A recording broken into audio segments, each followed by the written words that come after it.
Leader was second, and Runaway Lights and Caviar finished third to complete the triactor. Race 1 unofficial, 215.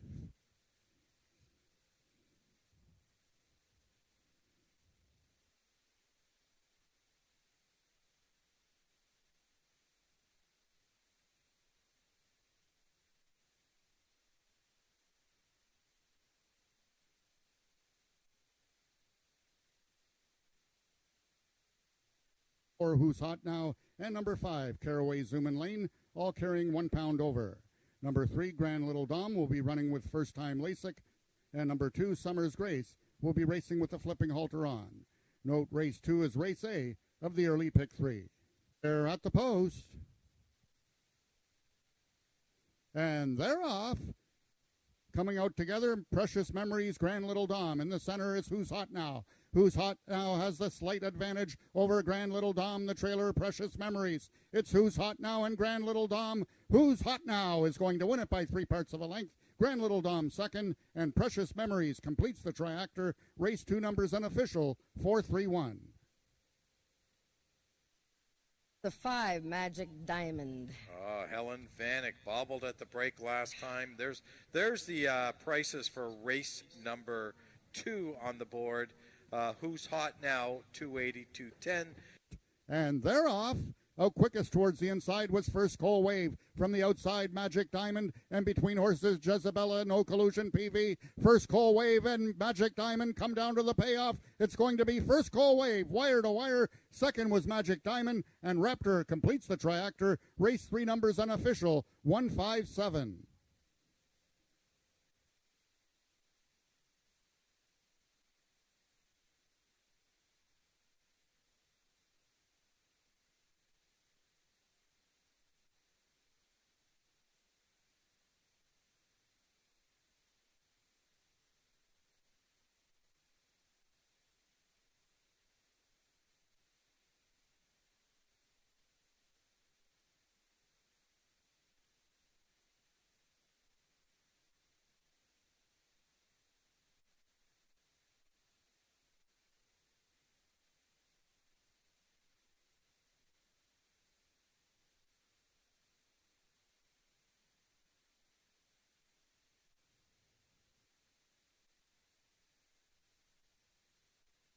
And they're off.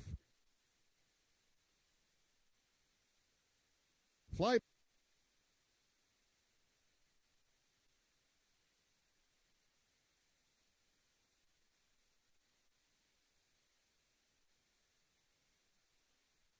Bell Cartel broke quickest. Towards the inside, Papi Chulo. Right alongside Awana Corona. The 2 trailers, Jumpin' Bojangles and Cause I Can Jump. It's Fly Bell Cartel. Awana Corona is digging in. Awana Corona and Fly Bell Cartel in a win photo. I'm going to give it to Awana Corona.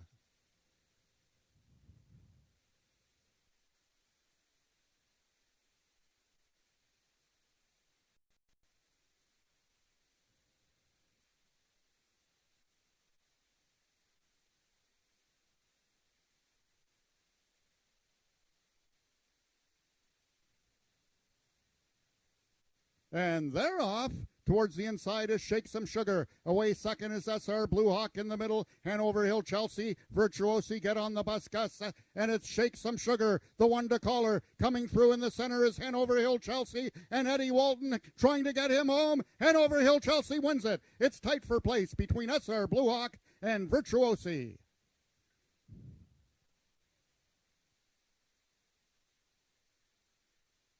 Both number 5, Miss Orient Express, and number 6, Eagle River Cowboy, 1 pound over. Note that number 6,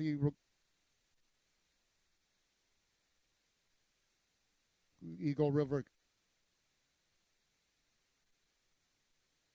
Cowboy will be running with First Time LASIK, and running with the flipping halter on, number 5, Miss Orient Express. They're at the post.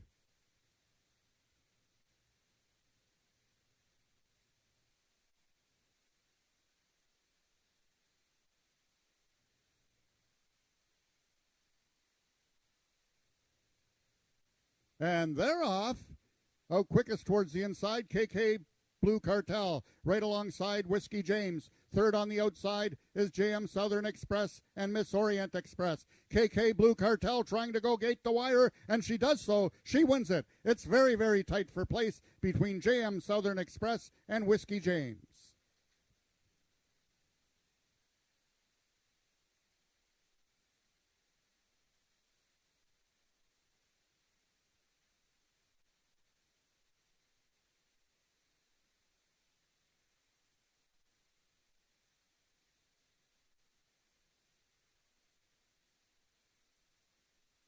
At the post. They're off. Towards the inside is Fast Streaking Nick. Shaking his second. Between horses, America's Rocket Man. Along the rail is Ice Witch, and they're all even. Ice Witch on the inside. America's Rocket Man nudged by Corey Spataro, and he gets the job done. America's Rocket Man over Fast Streaking Nick. It looks like Ice Witch completes the triactor. Race 7 numbers unofficial. 3-2-1.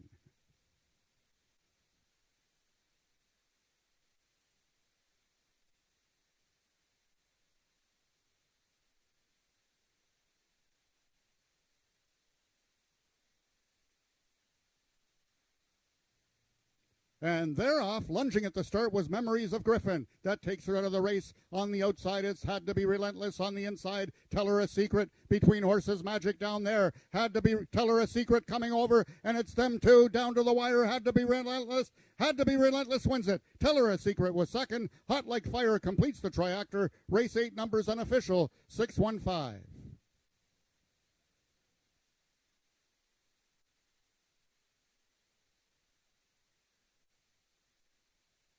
Scratch the number 10 horse, Candyland. Also the following overweights, Goodness Gracious, number 1, 2 pounds over. Number 2, Checkered Flag, 5 pounds over. Number 5, Jesse's Good Candy, 1 pound over. Number 6, Jessa Prima Donna, 1 pound over. Number 7, Karina Corinne, 4 pounds over. Post.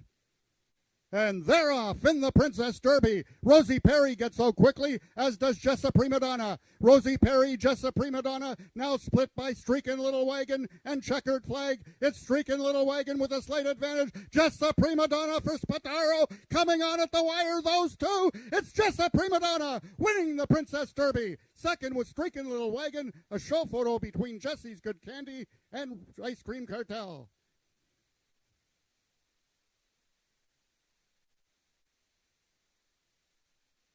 Following overweights, both number 1, Kitsa Winner, and number 7, Bewitchin', carry 1 pound over, and number 3, Hanover Hill Justine, 5 pounds over. Horses racing with the flipping halter on in the 10th and final race of the afternoon are number 4, SW Hellcat, number 6, Caraway's Jet Moon, and number 7. And they're off. Out quickest towards the inside is Hanover Hill Justine. In the center is SW Hellcat, and on the outside, Caraway's Jet Moon. SW Hellcat has the lead towards the inside. Hanover Hill Justine. Caraway's Jet Moon is late, but it's SW Hellcat to win the finale. Second was Caraway's Jet Moon, and it looks like Hanover Hill Justine hung on for third.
Welcome to AjaxDowns on this beautiful Wednesday afternoon. Temperature 26 degrees Celsius, 79 degrees Fahrenheit or 78. It's a perfect day for racing. It's a perfect day to be out, and it's a perfect day to bet on horses. And I'm your co-host, Nick Kukas, with my co-host, Jennifer Morrison. Jen, how are we doing today? Doing great, Nick. Up here in the VIP room. Might be the last time I sit up here. You may be back with me one day. Hopefully you will. It looks like these masks are going to be a thing of the past one of these days, hopefully sometime this summer. What do you think? Oh, I hope so. Yes, for sure. I know. That would be good, especially when it's really warm out. It's hard to be wearing that thing, but actually it's very nice today, though. I mean, last week was very hot, but today it's a nice breeze, and it's almost I wouldn't say it's like cool, but it's lovely out there today. Perfect day of racing. It's a perfect day to bet on some quarter horses. That's right. Perfect day to bet on some Saratoga in between our races. I mean, we got a lot going on today, and we've got 7 races on tap. Our feature race, of course, is the QROOI Sprint Series number 2, going for a purse of $19,890. And I know your favorite horse is in that race. Yeah, I made a little walk across the track there just to check out, say hello to everybody in the barn area, and I saw Country Boy, and he was yawning and really didn't have much to say. His buddy, Chicks Dig My Money Bags, was right beside him. He was a little bit more animated, and the two of them square off again today. But I went to see that little filly, Just a Sweet Surprise, and I tell you, man, she is one focused little gal. I went to pat her, and just before that, Lauren Spada said to me, yeah, you might want to watch it. And then just as she said that, she pinned her ears and tried to bite me. I was like, okay, then. Oh, wow, okay. She's a tough filly, that one. Yeah, they're all tough fillies, I'll tell you. Let's move on to race number 1 as a maiden event. Unfortunately, we do have a scratch in here. The 3-horse Red and Wild Signature is out. We're down to a field of 4 to start off the day. Maiden event, Ontario Sires, going a distance of 300 yards. And with the scratch, I'm landing on the 1 Chiseled Man, and so are you. As a matter of fact, we're both landed on a 1-4 in here. Talk to me about Chiseled Man. Yeah, I ended up picking him. This horse is actually very closely related to Rick Kennedy's big horse, the horse of the year from last year, Feisty Icon. He must have been very pleased with this horse's first career start. The winner of that race was Down in Carolina, who had lots of chances to win his maiden as an older horse, a 4-year-old, I believe, I think.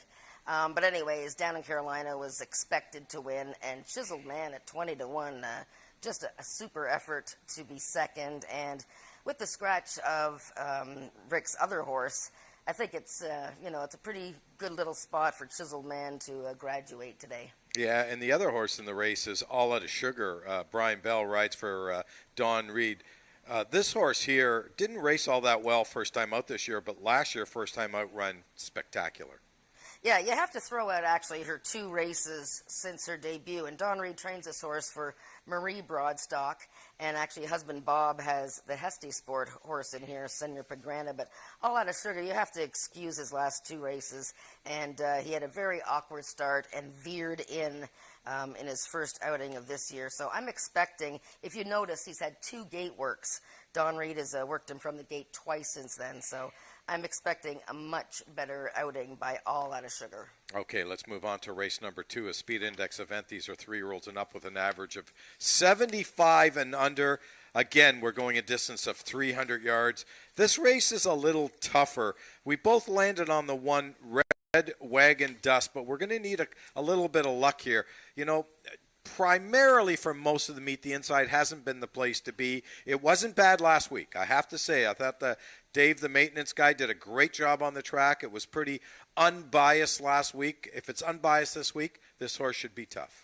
Yes, I know, and I ended up picking some inside horses today, but what I like the most about Red Wagon Dust is the fact that he gets more distance.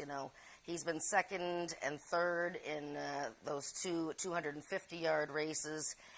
Second to a pretty quick one last time with a 77 speed index. So, I think I gave him the slight nod here. It's funny, I I like a lot of the horses on the outside as well. They all start with the letter J, but there's reasons why horses like Just As Sweet As Me is one that you have to be leery of because he doesn't come out of the gate all that well. And if he's up to his old tricks, and, he is dropping significantly today into the speed index 75 average and under, but he needs to come out of the gate properly, and he just doesn't do it on a regular basis. Well, he's re-partnered today with Eddie Walton, who actually didn't win with this horse, but ran a couple of decent races. The last time he rode this horse, the horse got beat a neck. So, I can see that. I didn't go that way. I went with the 3 for second, Carolina's Girl, and the big question mark for me, of course, is trainer Tom Dunlop is back here at action after his little mini vacation, and I'm just not sure if these horses are going to be ready to pop first time out or they're going to need a little bit of time. This horse last year, first couple of starts weren't that good, but coming back on August, the horse ran a big race, so maybe this horse can run second. I'm not sure. Well, Tom Dunlop's horses traditionally need a few races to get going. That was the situation the last couple of years. I agree. But this year, because racing was delayed and then his return here was delayed, I'd be pretty surprised if they're not ready to go. Yeah. No, I think you're right, especially when you're coming back on July 21st. It's not like you're coming back in May or something like that where you haven't had a lot of time to get these horses ready. So, I'm sure they're ready to run. I don't think there's any doubt about that. Let's move on to race number 3, another speed index event. This number, of course, 85 and under, 330 yards of distance in this race. We got a compact field of 5. And we both landed on the 2-horse Just Carolina's Award, and we just finished talking about Tom Dunlop. Yeah, well, this horse, big win for owner Rick Crispy, owner and breeder Rick Crispy last year, Just Carolina's Award, winning the Ontario Sires Futurity. Just a lovely horse. Look at that record from last year, Nick. 3 wins, 3 seconds. And a Son of Winners Award, who is quite a good stallion here. And this horse ran well when he was fresh last season. He really didn't run a bad race except for when he had an unfair start. So I expect him to be ready to go. And, of course, now that the Dunlop horses are going to be running frequently, you'll have to know that Ramiro Castillo is first call rider for the barn. So that is why he's not riding Princess Leia, whom he just won on for Bob Broadstock. So he's the first call rider for Rick Crispy. And so Ismael Mascara gets the ride on Princess Leia, who looks very good in the race because, she was very impressive in her return. Yeah, she was. And you've made a really, really good point. And I think it's important for people to know that Ramiro is contracted first call with the Dunlop barn. So he's riding no matter what he thinks of who the best horse is. When we do look at Princess Leia, and I also picked this horse for second, this horse did lose to Just Carolina's Award in her last start last year, back on October 26th. However, she did break slow that day, so that was probably, except for her first lifetime start, the only bad race that she's really run. She's a very, very consistent mare, this horse. So, the only other horse I want to mention is Bending Over, because this is a horse that is a little bit on the wind-shy part, but loves to hit a ticket. So if you're looking at a trifecta or an exacta play in here, you might want to consider Bending Over, especially if the inside's pretty good. Let's move on to race number 4, the start of our pick 4 today. Another speed index race. These are never been better than 80. So what that means is if you've run 81 sometime in your life, you're not eligible. So if you've never run better than an 80 or 80, then you're eligible. And we both, again, landed on Piper's Return. Well, I'm kind of interested. I'm kind of surprised that you picked Piper's Return, although I'm not sure. Did you pick I'm Speedy when Les Baker sent him out to win? I picked I'm Speedy 20 times. I jumped off his bandwagon the time he won. Oh, okay. But, yeah, I went with Piper's Return here. But, this race, starting the pick 4, I think you really should press the all button here, okay? That's just my advice because as you get further on, you can grab a key somewhere along.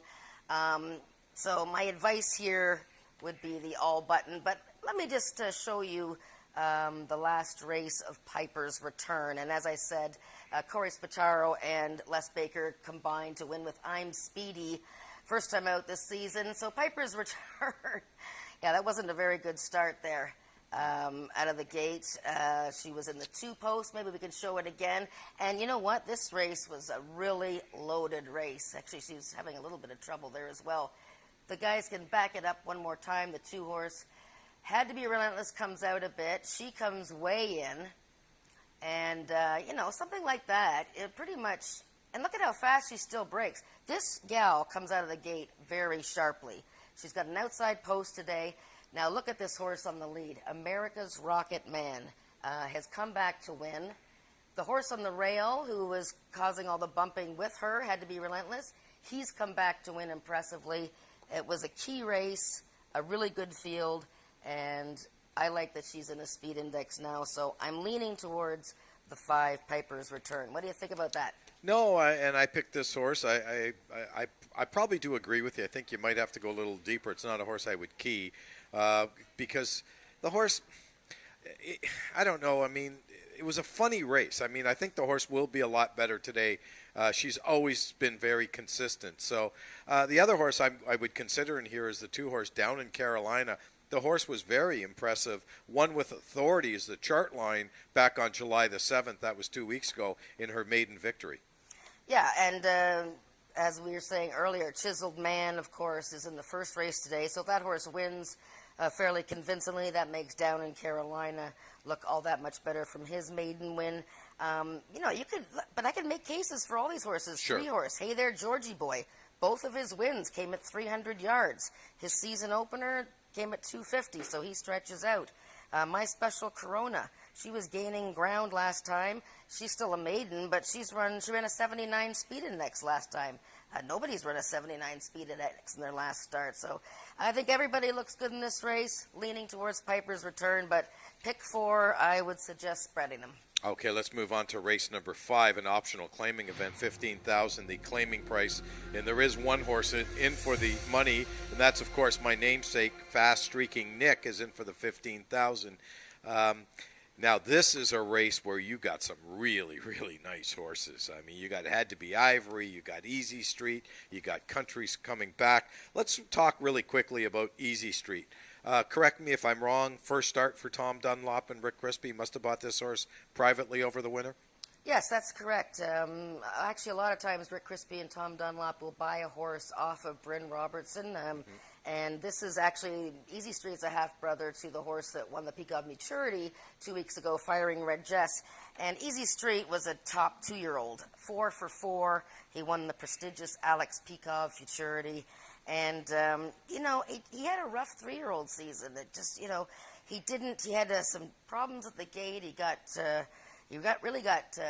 hurt on his face, I remember. He hurt his nose, and it was a tough sledding for him, but he finished up the year with a close second-place finish in the Peacock Derby and that lofty 96 speed index. Sizzling workout back in June. By the 5th race, maybe we'll see how the Tom Dunlop horses are doing. First time on this horse for Ramiro Castillo, but boy, oh boy, he's got to run against Bryn Robertson's big horse, Had to Be Ivory. Yeah, he does, and I think we both landed on this horse, but I think the horse probably to beat, and I like Easy Street as well, but Country's coming back. Him and Had to Be Ivory, first time out this year. Country's coming back, finished ahead of him, and then next time Had to Be Ivory finished ahead of him, and they're fortunately there's no Firing Red Jess in this race, so the two of them are going to be they're going to renew their rivalry today. Yeah, it's a fabulous race, and you can't even discount Maryland Magic that much too. But Had to Be Ivory, the 2009 Horse of the Year. He actually led.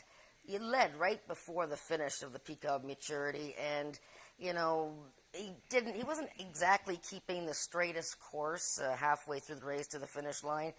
I think it's, third start off the layoff. I think it's his day today. But it's very hard to leave out Countries coming back. And you must note that he really had a bobble at the start of that race last time. And probably, not probably, but he might have beaten Had to Be Ivory that day for second place. Might have won the race. So, yeah, very tough to sort this race out.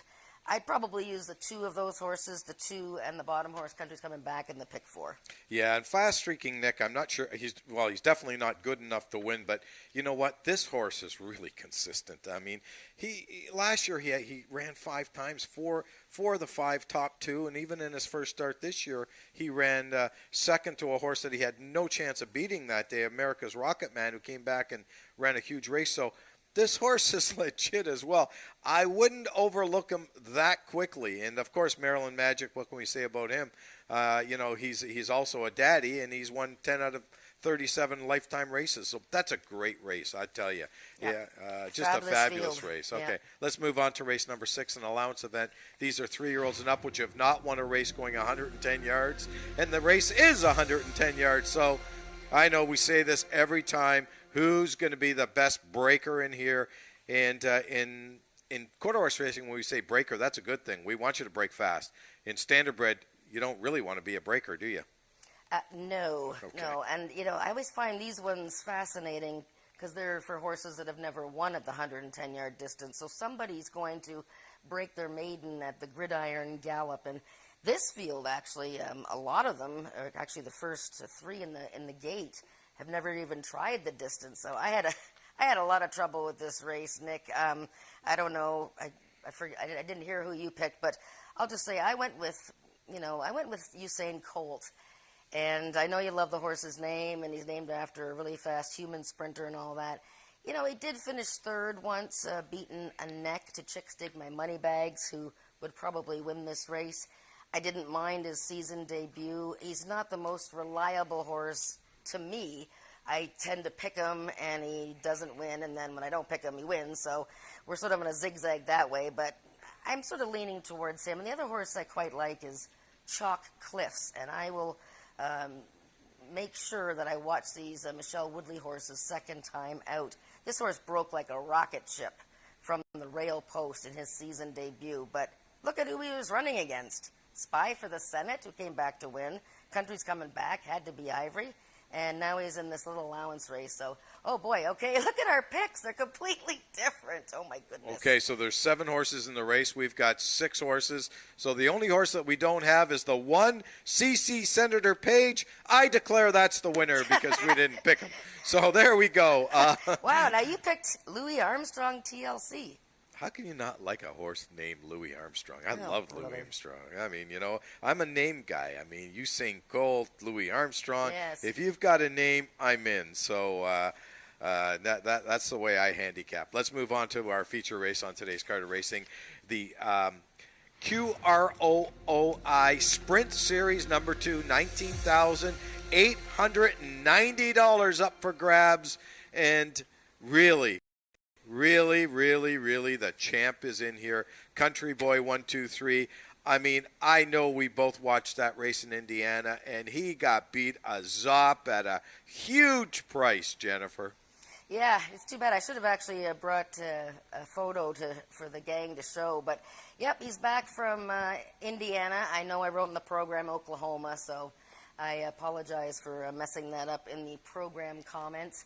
I see part of the field there. We're missing some of the jockeys on the bottom too, but yeah, so this is the second leg of the sprint series. So the first leg was 110 yards, and I'm going to show you the first leg because most of these horses were in the first leg. Now 110 is a lot different than 220, okay? Now I know that Country Boy won going 110 last year in his first start back from the Bradford Stakes, which last year he won, and the year before he won.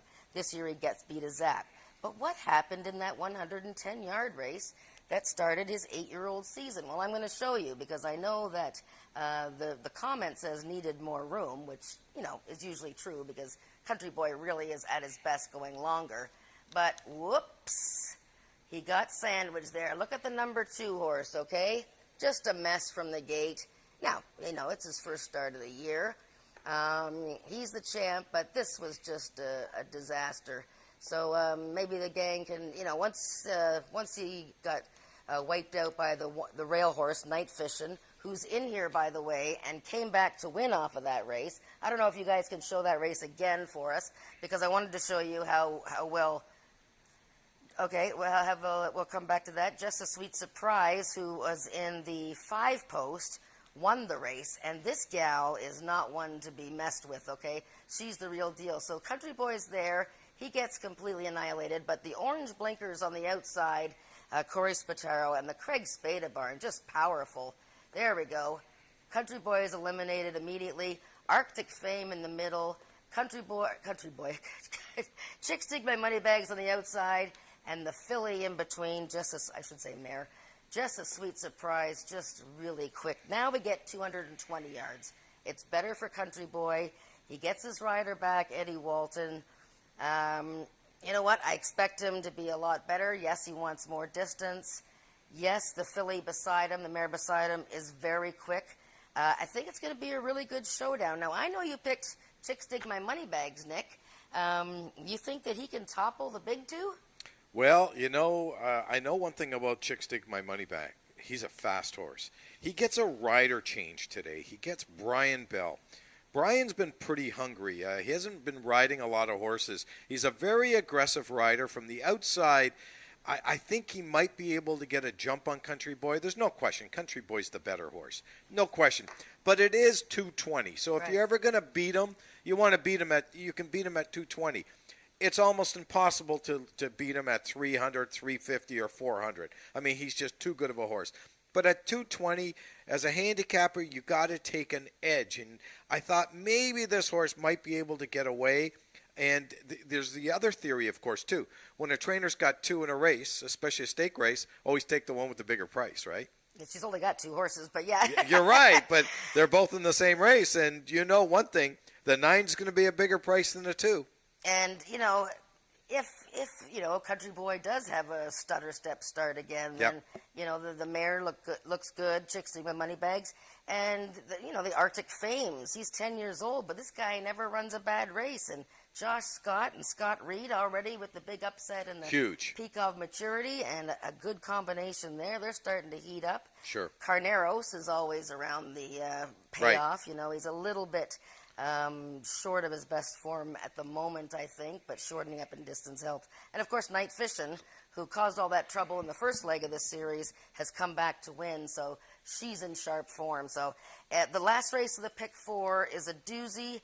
It'll be interesting to see what fans say today about how they're going to play the Pick 4, but I really recommend you take a ticket out on it because, boy, last week's paid pretty well, too. Okay, I just want to give a shout-out to, when we wrap up here, to Curtis McDonald, who's our producer here. Curtis's brother, Mark McDonald. And Curtis comes from a very famous family of drivers in the standardbred world. His brother, Mark, on Saturday night won the Meadowlands Pace on a DQ. He got moved up to it, so it was nice for him to get that move up, a $700,000 purse. And sweet day for the McDonald family on Saturday night.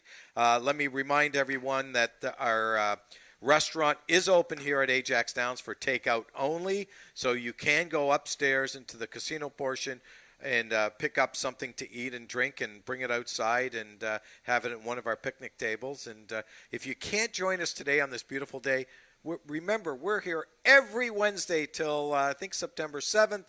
Then we switch to Mondays for September and October. So make it out here to Durham, the Durham region, AjaxDowns. Jen and I will be with you all day. I'm going to send it up to Frank Ferrari for the changes on today's Card of Racing.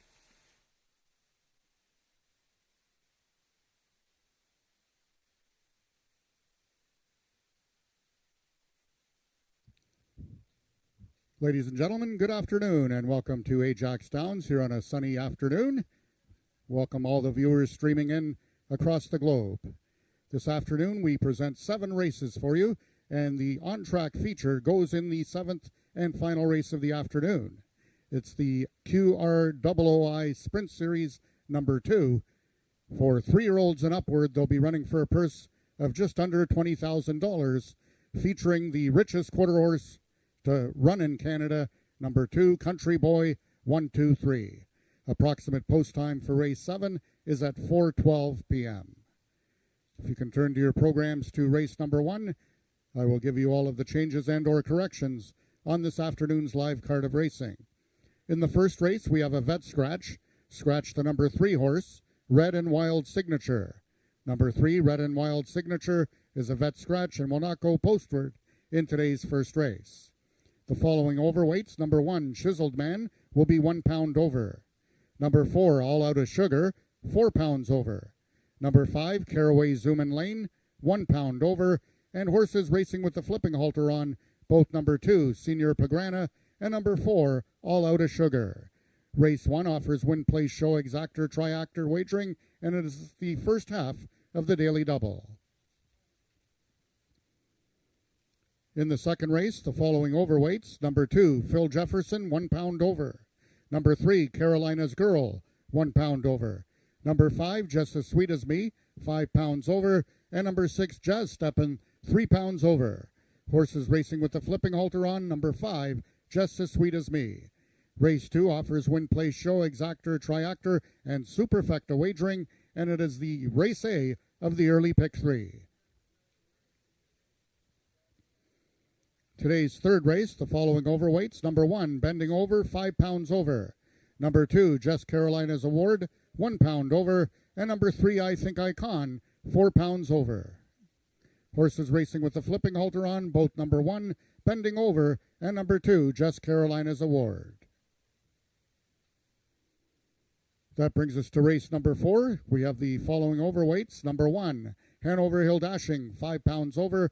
And number 4, My Special Corona, 1 pound over. Race 4 is race A of this afternoon's pick 4.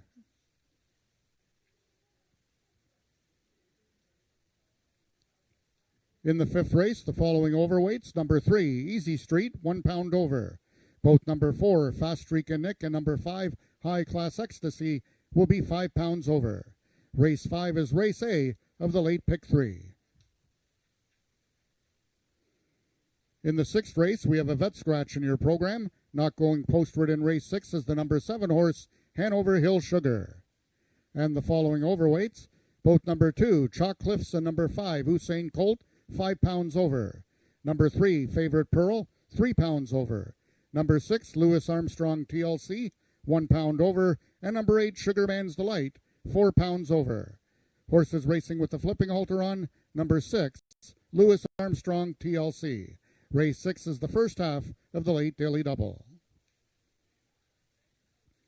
And in the seventh and feature race of the afternoon, the last one on our card, the following changes: number 1, She's Sizzling, 3 pounds over.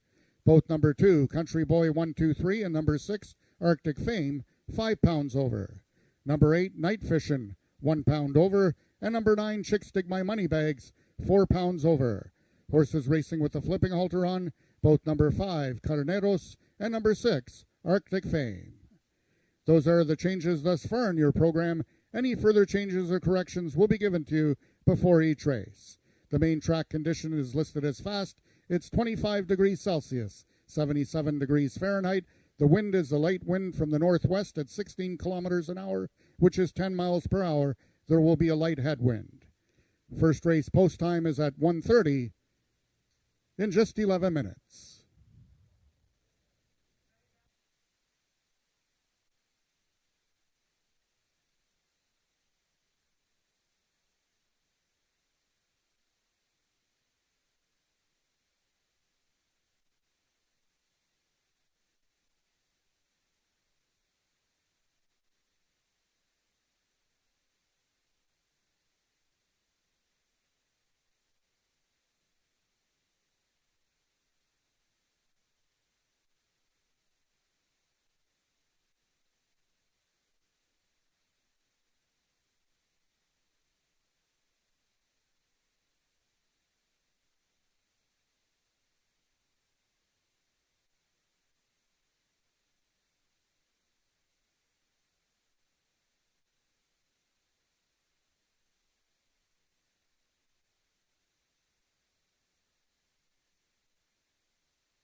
Ladies and gentlemen, we will have a slight delay before the post-parade due to equipment adjustments.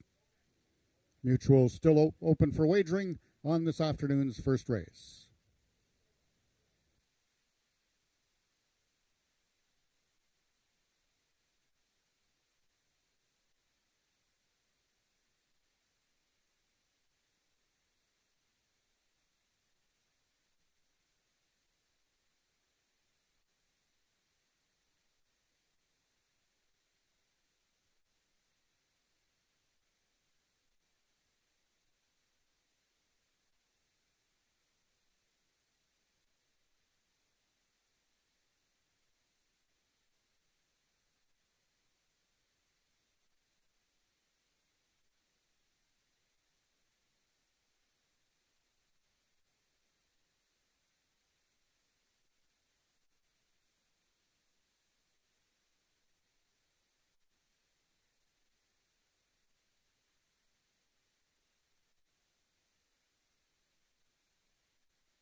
The horses are now entering the track for today's first race. It's for Ontario sired maidens, 3-year-olds and upward, running for a purse of $12,000. Number 1, Chiseled Man, owned by Rick Kennedy and ridden by Ramiro Sanchez Castillo. Number 2 is Husty Sport Incorporated's Senor Pagrana, the mount to Norman D'Souza. Number 3, Red and Wild Signature is a vet scratch. Number 4, All Out of Sugar, owned by Marie Broadstock and ridden today by jockey Brian Bell. And number 5 is Caraway Zoomin' Lane, owned by the partnership of Wayne and Carol Proctor. The rider is Max Badal. That is your field for the first race, going a distance of 300 yards. 3 minutes till post time.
The horses are now approaching the starting gates, just 1 minute till post time. They'll be loading shortly.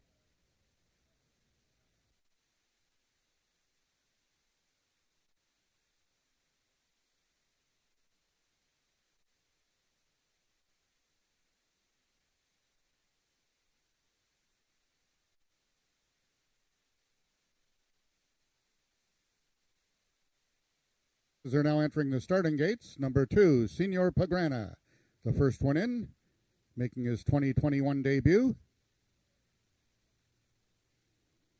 To his inside, number 1, Chiseled Man, currently the heavy choice on the board at 1-2, making his second start of the season, the lone colt in the field. 4 is All Out of Sugar, and the last one in, lifetime debut for Caraway Zoomin' Lane. They're at the post. And they're off. Out quickest in the center is All Out of Sugar. Right alongside is Caraway Zoomin' Lane. Towards the fence is Chiseled Man. The one to catch is All Out of Sugar. Chiseled Man second, now coming through Senor Pagrana. Senor Pagrana trying to make a race, but All Out of Sugar wins it. Senor Pagrana was second, and Chiseled Man completes the triactor. Race 1 triactor numbers unofficial, 4-2-1.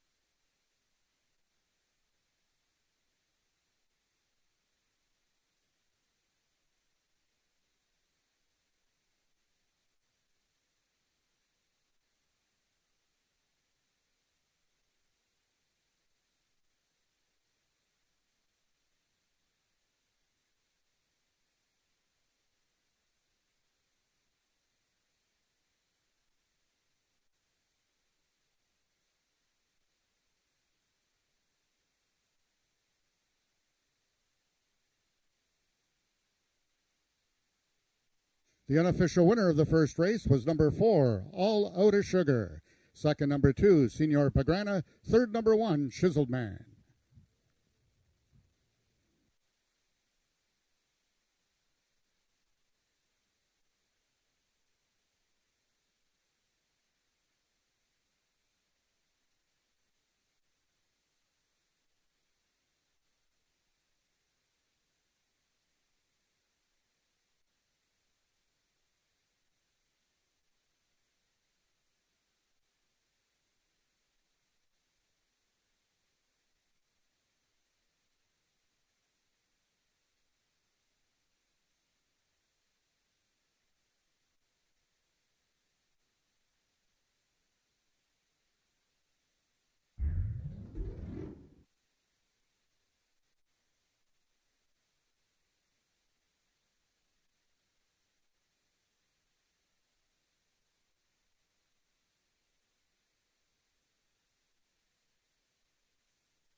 The results of the first race are now official. The winner was number 4, All Out of Sugar, 3-year-old bay gelding by Sugarman Perry out of All Whacked Out by Isa Special.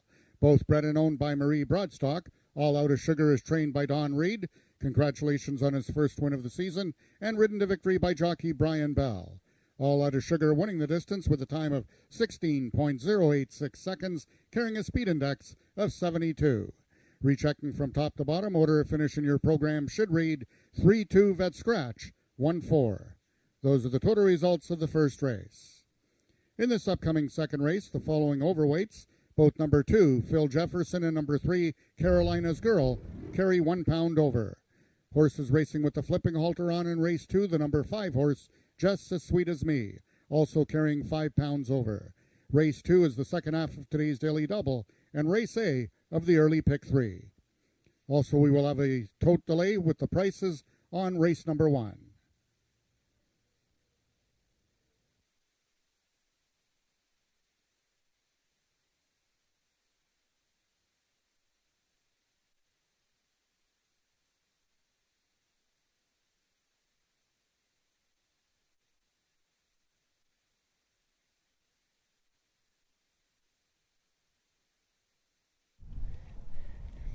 Well, we've started a beautiful Wednesday racing day here at AjaxDowns with All Out of Sugar winning the first race. First win of the season for trainer Don Reed, who of course is one of the all-time winning trainers at AjaxDowns and quarter horse racing. Marie Broadstock owns and bred this 3-year-old All Out of Sugar by Sugarman Perry out of their good mare All Whacked Out. And Brian Bell is with me, and Brian is riding this horse for the first time. 2-1 on the board, beat the favorite. Brian, what did you think of All Out of Sugar's chances coming into today's race? Well, believe it or not, I loved his chances today. I got the opportunity with Don to work the horse's last two outs coming out of the gate, and our biggest thing was having problems coming out of the gate. And today he stood perfect, and today he actually got the job done.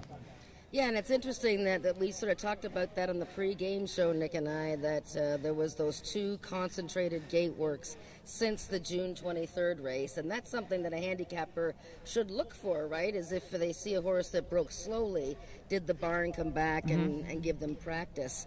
And Don Reed, I mean, you've ridden many, many winners for him, and it's nice to see the 2 of you get back together. Yeah, but before the horse's last 3 outs, the horse, if you noticed, was not on a flipping rig, and we've been schooling him with the flipping rig, so this is the first time racing with a flipping rig today. Oh, okay. Well, there you go. So lots of information in your program, and make sure you listen to all the juicy nuggets we have for you. Well, congratulations, Thank Brian. you. Great way to start the day. And we're going to get started with the pick 3 coming up, race 2. Hope he'll run like his mother. Huh? Hope he'll end up running like his mother. Yeah, that's what we hope for.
Race number 2 is a speed index event. These are 3-year-olds and up with an average of 75 and under.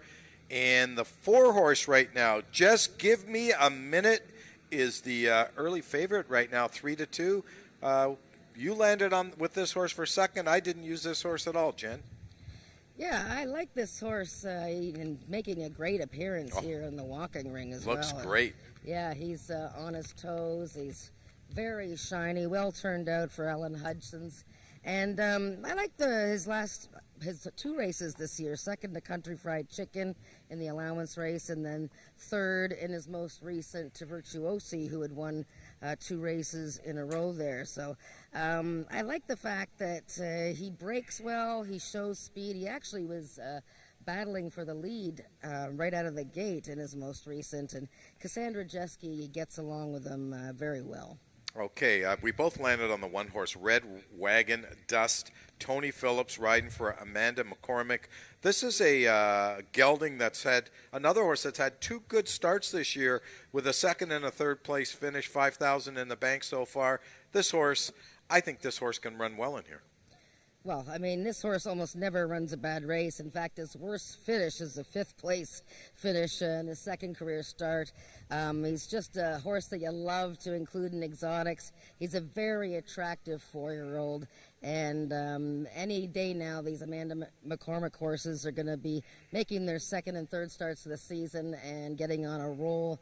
I like the fact that he gets more distance here. 250 yards to 300 is just what they ordered for this horse. In fact, he probably wants a little bit more, but he's looking razor sharp as well. Second time Lasix, and Tony Phillips back aboard. And the 5-horse in here, Just As Sweet As Me, Ed Walton riding for owner-trainer Rick Kennedy. This is a horse that's taken a drop in speed index class. Ran the first 2 at the 85 and 80 and under, or 85 and under, I'm not sure. 85. 85 and under. Now comes down to a 75 and under. That's a pretty big class drop, and gets Eddie Walton back in the saddle today. Yeah, and his worst enemy is just how he comes out of the gate, Just As Sweet As Me. He tends to be flat-footed, or he sometimes just stands there for a second, or he bobbles. He gets into so much trouble, but you know what? He's been a very good earner for Rick Kennedy, and this Ontario-bred 6-year-old won first time out last season, but this year it's been a little bit of a different story. So now comes the class drop, and horses that make these drops tend to wake up. Okay, and the 3-horse Carolina's Girl is a first starter for trainer Tom Dunlop this year. We'll see how this horse races today. Maybe we can get a gauge on whether these horses are ready to pop first time out this year. She looks excellent. She's very much on her toes, and yes, I think they're going to be warranting respect right off the bat. And she finished last year with a good second place by a neck, and was improving towards the end of the season, so we'll take a look. 8-5 is a bit low on Carolina's Girl at this point, but if she goes off at maybe 5-1, she'd be interested. Yeah, okay, there are 8 minutes to race number 2, the start of our first Pick 3 on today's card of racing. Races 2, 3, and 4 starts off the Pick 3, so you might want to take a bit of a spread, and then maybe key a horse in race number 3 and number 4. Good luck with your wagering. We'll see you after race number 2.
The horses are now entering the track for today's second race. It's for 3-year-olds and upward with an average speed index of 75 and under, running for a purse of $8,500. Number 1, Red Wagon Dust, owned by Amanda McCormick and ridden by Tony Phillips. Number 2 is Phil Jefferson, owned by Earl Foster, the mount to Max Badal.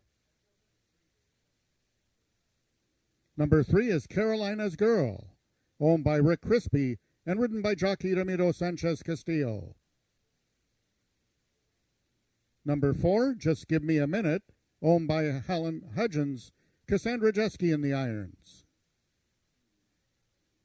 Number 5 is Just as Sweet as Me, owned by Richard Kennedy and ridden today by jockey Ed Walton.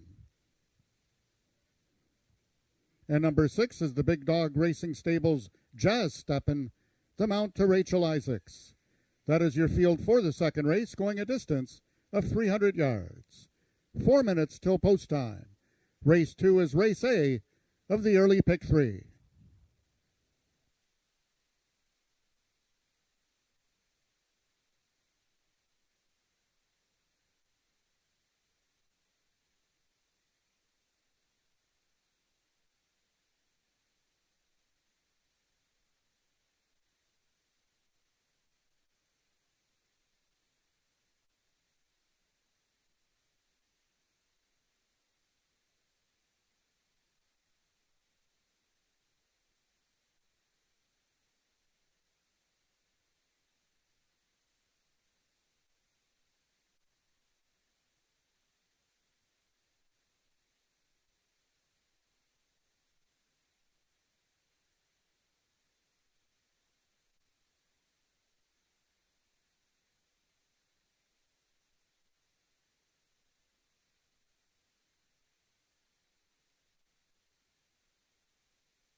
All the horses are now approaching the starting gates. Just 1 minute till post time.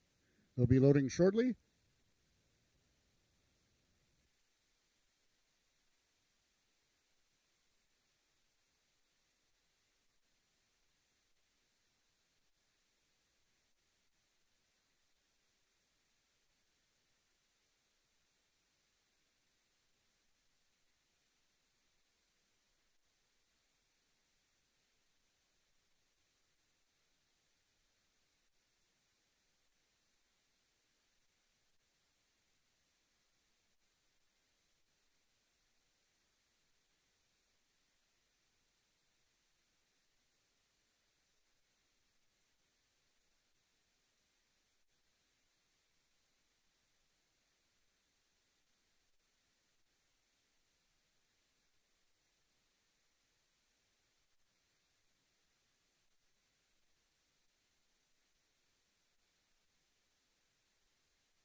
Horses have now reached the starting point and they're loading into the gates. The first one in, number 1, Red Wagon Dust.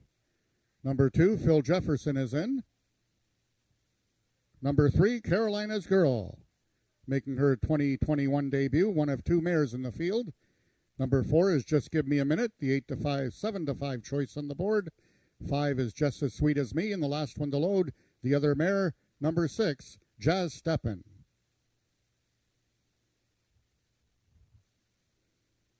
They're at the post.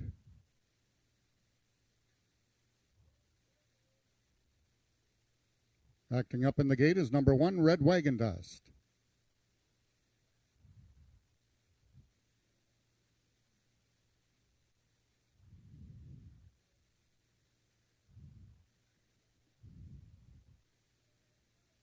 And they're off. Just Give Me a Minute in the center. And towards the inside is Red Wagon Dust. Between horses, both Phil Jefferson and Carolina's Girl. Along the fence, Red Wagon Dust. On the outside is Just Give Me a Minute. Late run by Jazz Steppin'. They're all there. Carolina's Girl. It's tight for the victory between Carolina's Girl and Just Give Me a Minute. A 3-4 photo to win.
In the second race, we're going to have a photo for win between number 3, Carolina's Girl, and number 4, Just Give Me a Minute, and a show photo between number 6, Jazz Steppin', and number 1, Red Wagon Dust. Hold all tickets.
In the win photograph, the unofficial winner of the second race was number 3, Carolina's Girl. Second was number 4, Just Give Me a Minute. In the show photo, it was number 6, Jazz Steppin', finishing third, and fourth, number 1, Red Wagon Dust.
The results of the second race are now official. The winner was number 3, Carolina's Girl, 5-year-old sorrel mare by Bodacious Jess out of Jess, Carolina, by Feature Mr. Jess. Bred in Ontario by Ivy Lane Racing, Carolina's Girl is owned by Rick Crispy, trained by Tom Dunlap. Congratulations on his first runner of the year, was a winner. And ridden to victory by jockey Ramiro Sanchez Castillo. Carolina's Girl winning the distance with a time of 16.091 seconds, carrying a speed index of 71. Second, number 4, Just Give Me a Minute, and third, number 6, Jazz Steppin'. Rechecking from top to bottom, order of finish in your program should read 461-253. Those are the total results of the second race. In this upcoming third race, the following overweights: number 2, Just Carolina's Award, 1 pound over. Number 3, I Think I Can, 4 pounds over. Number 1, Bending Over, 5 pounds over.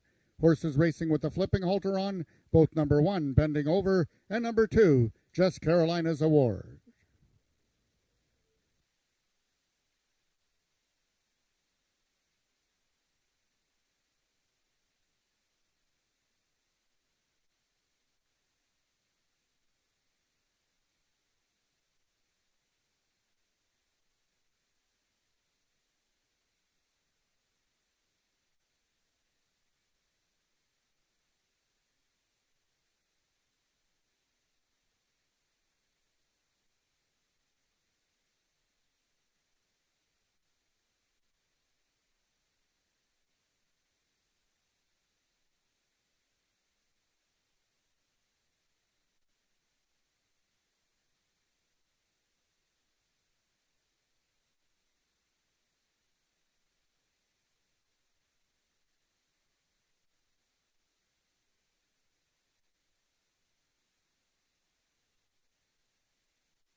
Hey, congratulations to trainer Tom Dunlop. Well, what a training job. His first starter this year, and she is a winner.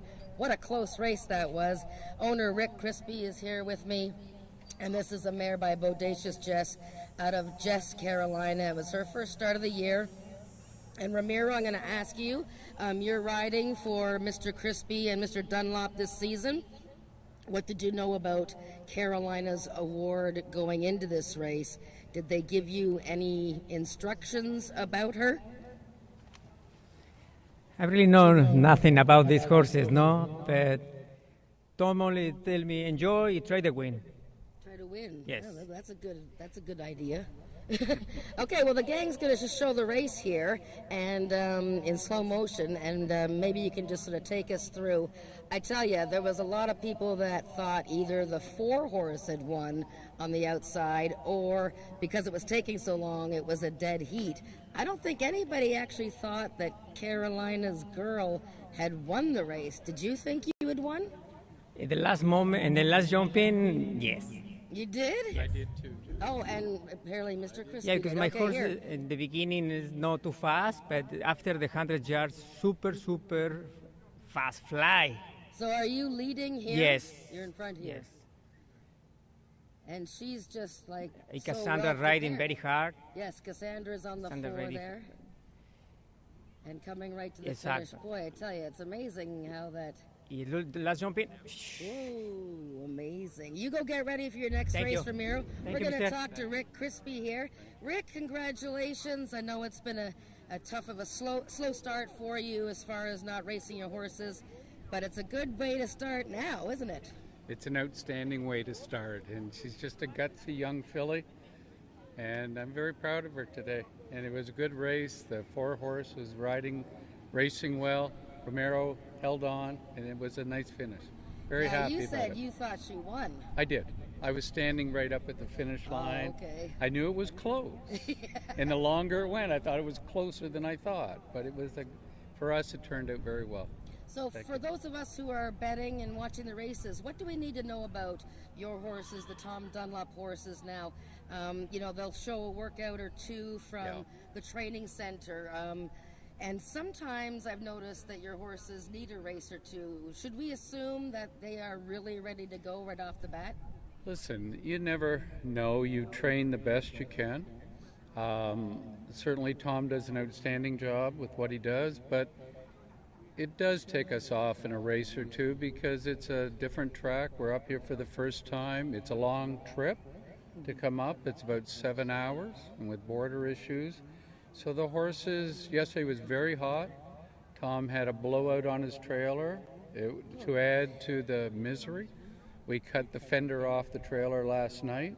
It was that bad. So you never know. You just hope for the best, and he trains extremely well. Wow, that is incredible. Well, that's terribly bad luck, but thank goodness Carolina's Girl came through, and you've got the big favorite coming up here, so we'll let you enjoy it, and Thank who knows, you. maybe I'll be talking to you guys again. Thank you very much. Congratulations, Rick Crispy, Tom Dunlop, we hope to see you soon, Ramiro Castillo, we got race 3 coming up.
Welcome back. Race number 3 coming up in about 10 minutes. What a great photo finish. I mean, I was wrong there. I guess my eyes are going on me, Jen. I thought the 4 got up in that slow motion camera that we had. I know, it was, everybody was debating it, and the longer it went on, we thought, okay, for sure it's a dead heat. Right. I saw the photo, but only from far away, so I'll have to scrutinize that later. But yeah, it was a really exciting race, and happy for Tom Dunlop to get going here on the win department. Yeah, I mean, you don't see a lot of close finishes in other breed racing. Quarter horses, we have more close finishes in quarter horse racing than any other breed for sure. Let's talk about race number 3. 330 yards is the distance in here. And this is a race where the 2-horse Just Carolina's Award, coming out of the Tom Dunlop stable, is now the favorite. Yep, well, this is, that's a good one. Nick, you're an empty chair. Yeah, this is the brother, the younger half-brother to Carolina's girl. So this guy ended last season with that thrilling victory in the Ontario Sires Derby. That was a $54,000 race, and what a season this homebred for Mr. Crispy had. 3 wins in 3 seconds, and he really makes an impressive appearance here. You know, we'll see if he's even better at 4 as he was as a 3-year-old, but he deserves to be the favorite in this race.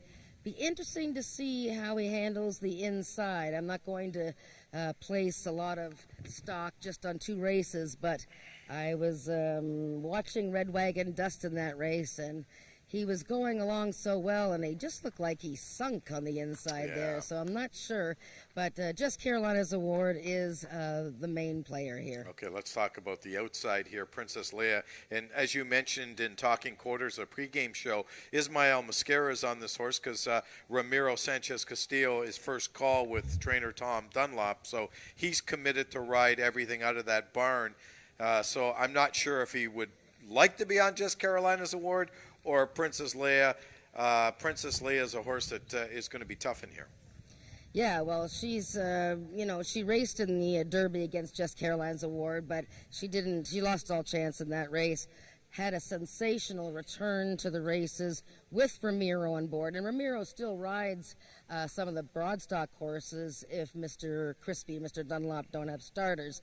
And she was very impressive, ran an 87 that day.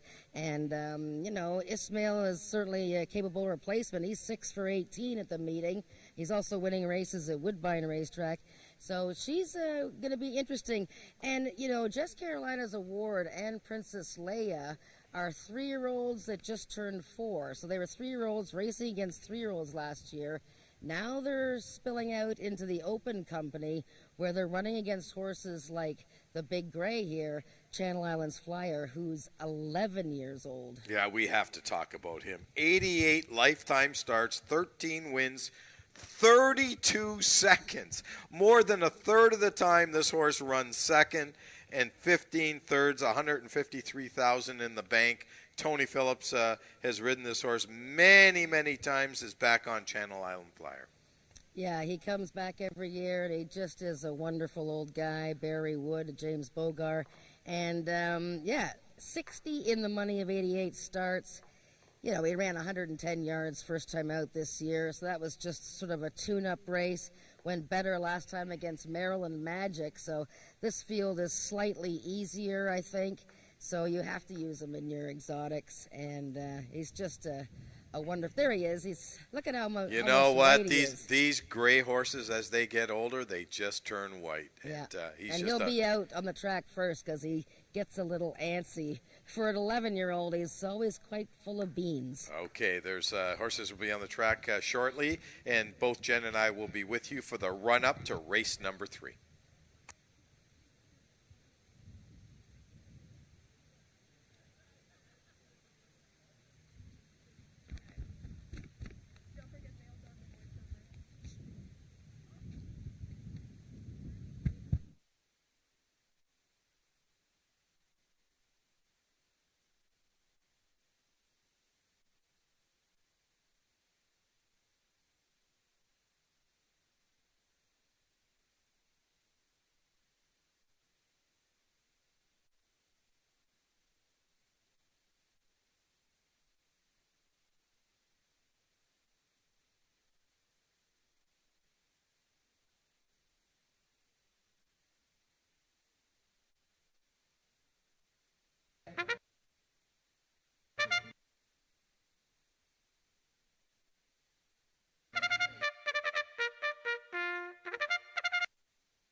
The horses are now entering the track for today's third race. It's for 3-year-olds and upward with an average speed index of 85 and under, running for a purse of $9,500. Number 1, Bending Over, owned by Christine Tavares. Eddie Walton in the saddle. Number 2 is Just Carolina's Award, owned by Rick Crispy, the Mount Teramito Sanchez Castillo. Number 3 is I Think I Can, owned by Christine Tavares and ridden today by jockey Brian Bell.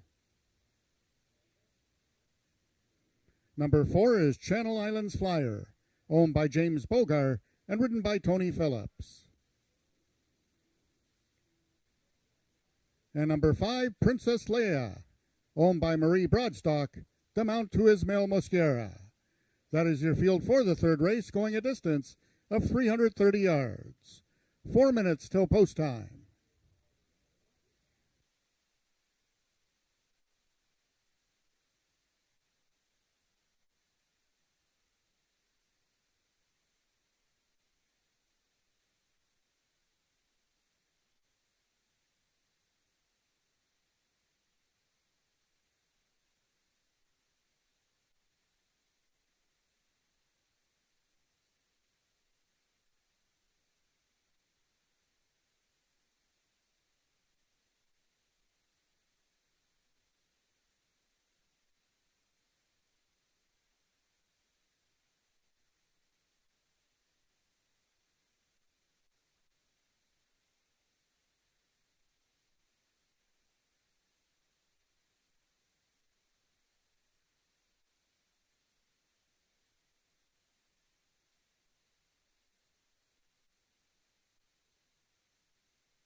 Okay, race number 3 coming up in 2 minutes, Jan.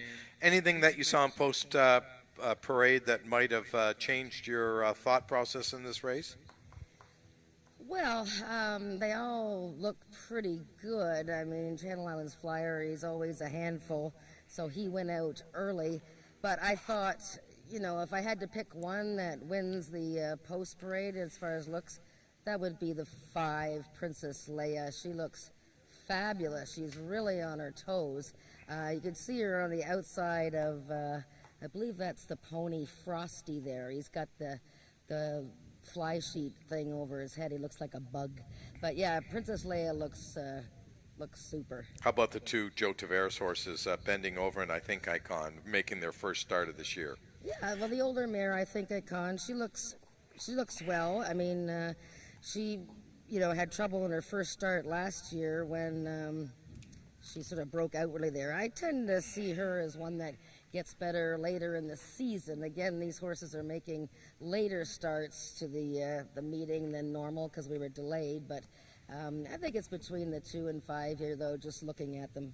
Okay, race number 3 coming up in 1 minute. We'll see you after the race.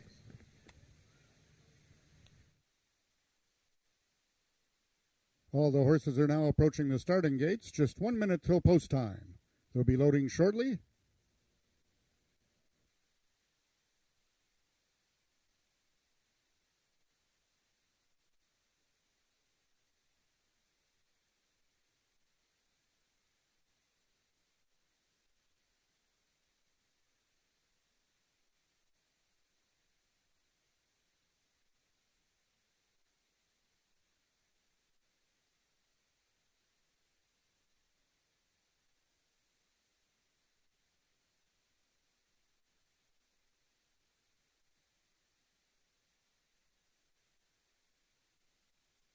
All the horses have now reached the starting point and they're loading into the gates.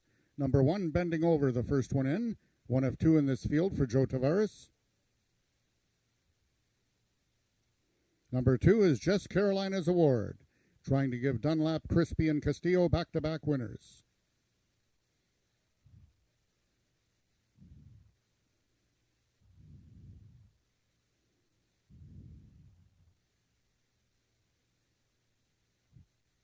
Unsettled in the gate is number 1, Bending Over.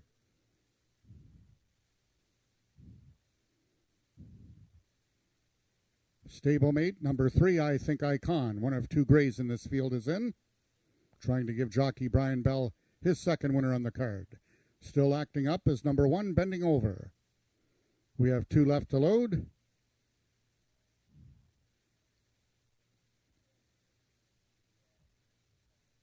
Bending Over has been backed out of the starting gates.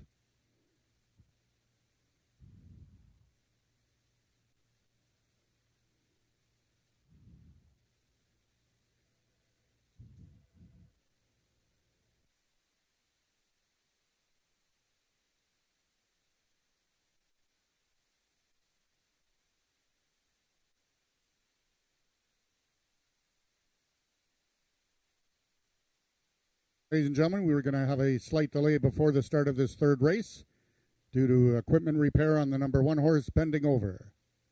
Mutuals are still open for wagering on today's third race.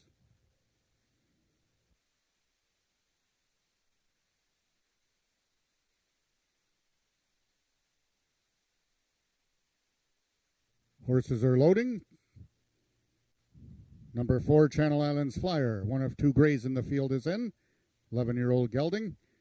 From the outside stall, Princess Leia. And now just waiting on number 1, Bending Over, in this third race for 3-year-olds and upward with a speed index of 85 and under, running for a purse of $9,500. Bending Over is in. They're at the post. And they're off. Out together, we're Bending Over and Jess Carolina's Award. In the center is I Think Icon. I Think Icon in the center. Jess Carolina's Award towards his inside, and it's those 2 coming down to the payoff. Now coming on the outside is Princess Leia. Who's it going to be? A photo to win from the inside. Jess Carolina's Award on the outside. Princess Leia and I Think Icon finished third.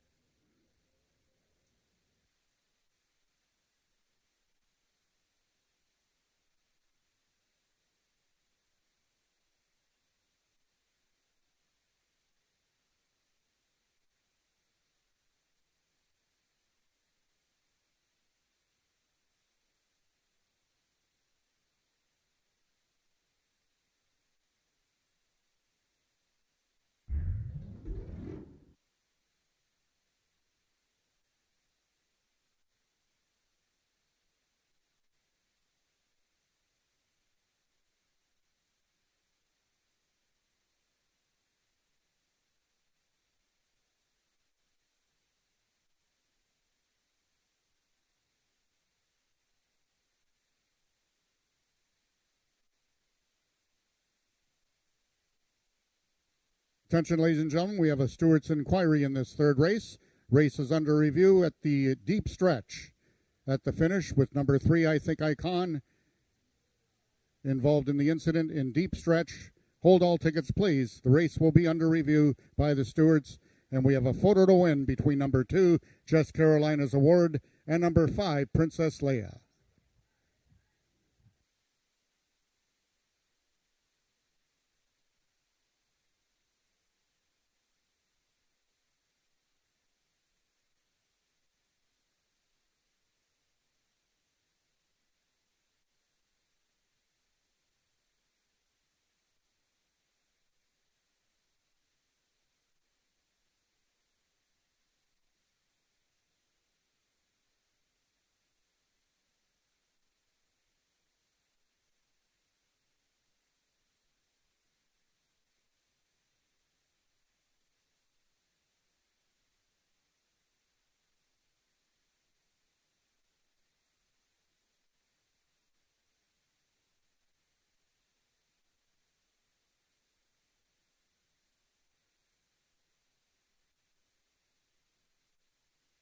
In the win photograph, it was number 2, Jess Carolina's Award, getting the victory over number 5, Princess Leia. Third was number 3, I Think Icon, and fourth, number 4, Channel Islands Flyer. Once again, we have a steward's inquiry in this third race regarding the deep stretch, and race is under review. Hold all tickets until the third race has been posted official.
Also, we have a trainer's objection. The trainer of number 4, Channel Islands Flyer, has lodged a claim of foul against number 3, I Think Icon, the unofficial third place finisher.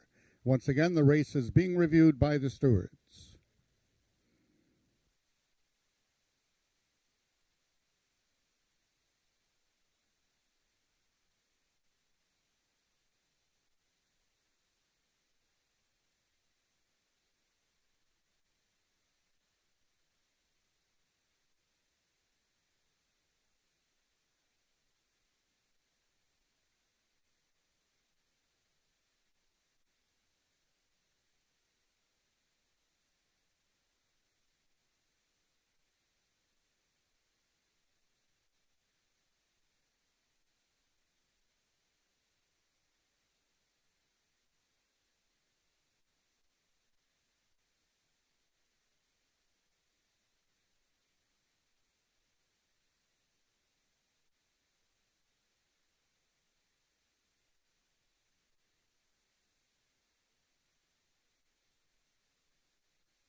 Ladies and gentlemen, after review by the stewards, they have determined that number 3, I Think Icon, did interfere in deep stretch on number 4, Channel Islands Flyer, and be disqualified from third and place fourth. The new numbers on the board will now become 2543. 3, I Think Icon, third disqualified and place fourth. Channel Islands Flyer, fourth and place third.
of the third race are now official. The winner is number 2, Jess Carolina's Award. 4-year-old Bay Gelding by Winner's Award out of Jess Carolina. That's back-to-back winners for that dam. Jess Carolina by Feature Mr. Jess. Bred in Ontario and also owned by Rick Crispy. Trained by Tom Dunlap. Back-to-back winners for the trio, Rick Crispy, Tom Dunlap, and Ramiro Sanchez Castillo. Jess Carolina's Award winning the distance with a time of 17.291 seconds, carrying a speed index of 83. Rechecking from top to bottom, order of finish with your new numbers will now become 51432. Those are the total results of the third race. In this fourth race, the following overweights: number 1, Hanover Hill Dashing, 5 pounds over, and number 4, My Special Corona, 1 pound over. This upcoming fourth race is race A of this afternoon's Pick 4.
Just a reminder, ladies and gentlemen, that food and beverage is available from the casino restaurant, takeout only.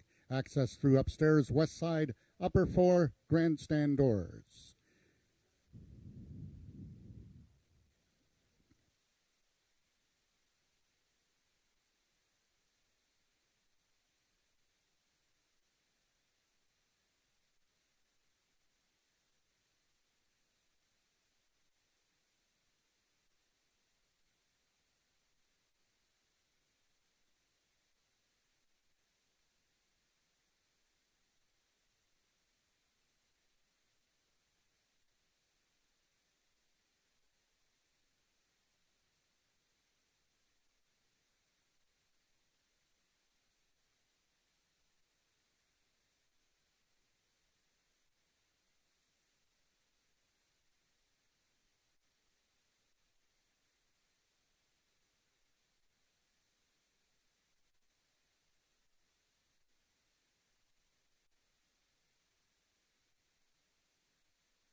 Okay, Jen, it's that time, pick four time. And boy, what a great pick four this is. We've got two fantastic races. Race number 5 and race number 7 are both great races with some really, really nice quarter horses running, probably the best in Canada. And we're going to start it off with a speed index race, 3-year-olds and up, that have never been better than 80. And I think we talked about this in the pregame show. Just press the all button. Well, it depends on how you want to play the pick four. So when I play pick fours, I tend to work from the last race and I work my way backwards, and I try to, figure out who I might key along the way and turn it into a pick 3. So when I was doing my selections for this race, I thought, well, you know what, I'm going to leave this race and pick my horses last. After I figure out who I'm going to use in the other big races. Like I might key Had to Be Ivory, or I might use Had to Be Ivory and Country's Coming Back. But anyway you sliced it, I came down to this race is one of those races that I think you have to use all of them or just one horse. Yeah, and when I look at this race, I mean, the one horse is 8-5 right now. Was 8-5 in the morning line, still 8-5. Horse was hard ridden last time. Really didn't show a lot. I know that it was a tougher race in this race, but didn't show me a lot. Where I look at the 2-horse Down in Carolina, and he won with authority last time. Yeah, so Hanover Hill Dashing, the horse that you're talking about that's taking the early money there, it's a Rick Kennedy horse, Eddie Walton. He was really just sort of spinning his wheels first time out, running into a strong headwind. Just didn't really do much at all. But if you notice, last year he won second time out on the season, although that was against an easier class. I think that was 70 and under average speed index. Yeah, I'm not too sure about his chances second time out this year, though. Down in Carolina, as you said, was very impressive, finally breaking through to win his maiden. And he probably should have won his maiden at some point last year, but he had some bad luck. But he finished third in the Ontario Sires Derby to Just Carolina's Award, whom we just saw win his season debut. And Down in Carolina ran to expectations last time with Ismail Mascara riding. So, yeah, the two rates highly in this field. And both of us picked the 5-horse Piper's Return. Corey Spataro riding for owner-trainer Les Baker. This is a horse making his second start, was in a non-2 life last time, and was outrun that day, but should be better today. Yeah, I showed her replay during the Talking Quarters show, and she was coming into the start and Had to Be Relentless was coming out a bit. That was a very tough race. 2 horses in there, both come back to win easily, and she just had a terrible start. I like the way that Piper's Return stablemate, I'm Speedy, won his season debut. So the Les Baker horses deserve respect. Okay, the horses are coming on the track for race number 4. Don't forget, pick 4 starts right here. Go get them.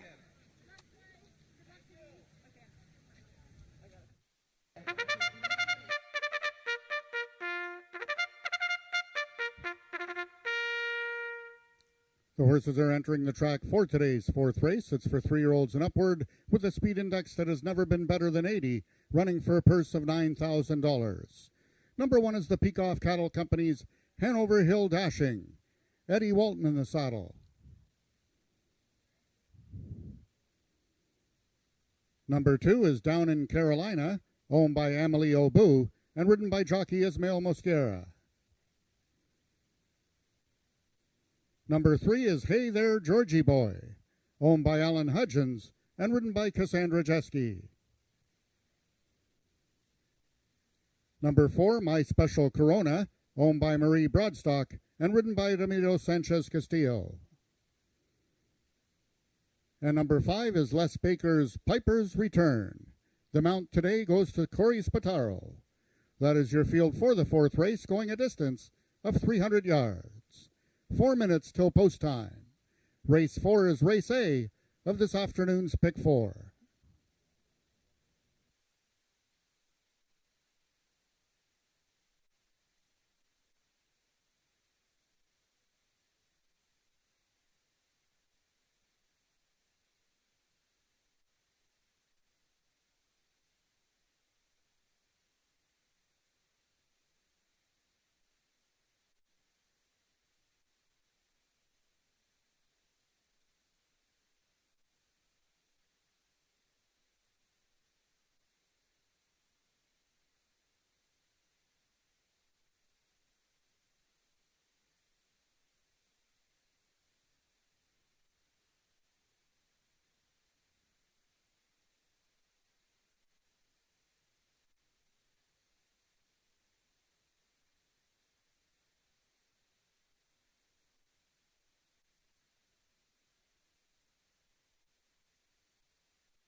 All the horses are now approaching the starting gates. Just 1 minute till post time. They'll be loading shortly.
All the horses have now reached the starting point. It's post time.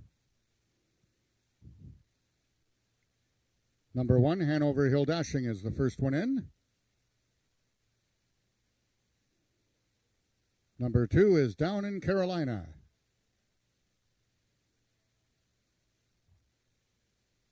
Number 3, Hey There, Georgie Boy. 4 is My Special Corona, one of 2 mares in this field. The other is number 5, Piper's Return. They're at the post. And they're off. Hey There, Georgie Boy in the center. To his inside was Down in Carolina. Along the fences, Hanover Hill Dashing. Hanover Hill Dashing. Down in Carolina, Hey There, Georgie Boy. Those 3 coming down to the payoff. Hey There, Georgie Boy in ahead, wins it by a neck. Second was Down in Carolina. My Special Corona completes the triactor. Race 4, numbers unofficial, 3-2-4.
The unofficial winner of the 4th race was number 3, Hey There, Georgie Boy. Second, number 2, Down in Carolina. Third, number 4, My Special Corona. And fourth, number 5, Piper's Return.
Results of the fourth race are now official. The winner is number 3, Hey There, Georgie Boy, 4-year-old brown gelding by Jorginho out of Mood for a Dash by Dash and Chico. Bred in Ontario by Alan Hudgens or Krista Smith, owned by Alan Hudgens, and trained by Alan Hudgens. Congratulations on his first win of the 2021 season. The jockey was Cassandra Jeske. Hey There, Georgie Boy, winning the distance with a time of 15.995 seconds, carrying a speed index of 75. Rechecking from top to bottom, order of finish in your program should read 52134. Those are the total results of the fourth race. In this upcoming fifth race, we have a few overweights. Number 3, Easy Street, 1 pound over. Both number 4, Fast Streak and Nick, and number 5, High Class Ecstasy, will be 5 pounds over. Race 5 offers superfecta wagering, as well as Race A of the late pick 3.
Hey there, Georgie boy, easy for me to say.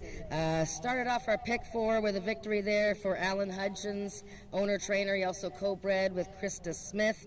And what a nice win, because you know what? Cassandra Jeske is with me too, and she's going to tell me that earlier today, just give me a minute, to Alan ran. We all thought he had won the race, and somehow he lost by a nose, but he got a win anyways with Hey There, Georgie Boy. Cassandra, this was his second start of the season. He won his finale last year. This guy looks like a pretty handy gelding. Yeah, he's all right. He gallops a little awkward, but he tries really hard. That's what matters.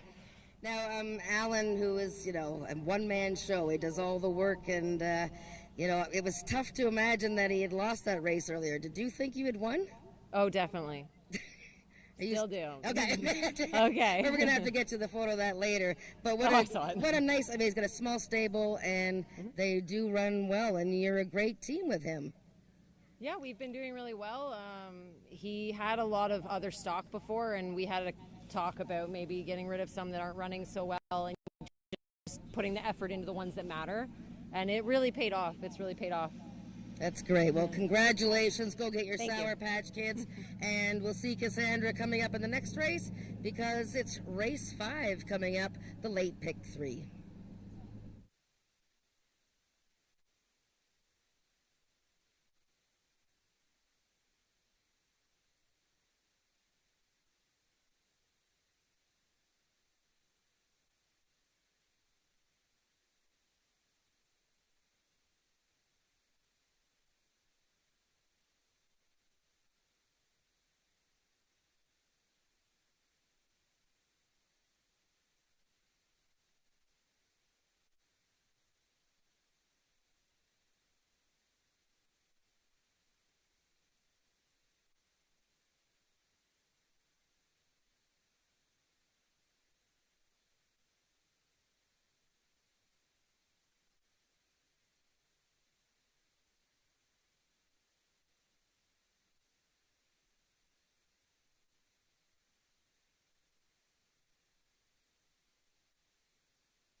Well, we have our first trivia up from the day. Stride is the distance a horse travels in a single leap. So the stride rate is the number of strides a racehorse completes in a given time. Quarter horses have a faster stride rate over other breeds. And for a horse to have a long stride requires good airflow, a strong heart, excellent muscle tone, and a solid frame. Those are all the keys to speed. So that's a stride. When we say that a horse has a really nice stride or a long stride, that's what we're looking at, we're talking about when we're talking about racehorses. Speaking of horses with nice strides, we got some beauties in here. I can already see one of them's giving me the eye here. Easy Street. Nick, let's talk about race 5. Race number 5 is going to be coming up in about 11 minutes. I like Had to Be Ivory. I know you do as well. 7-1. I'm just, what's going on here? What am I missing? Well, it's 10 minutes to post, so it doesn't mean anything. Fast Streak and Nick at 7-5.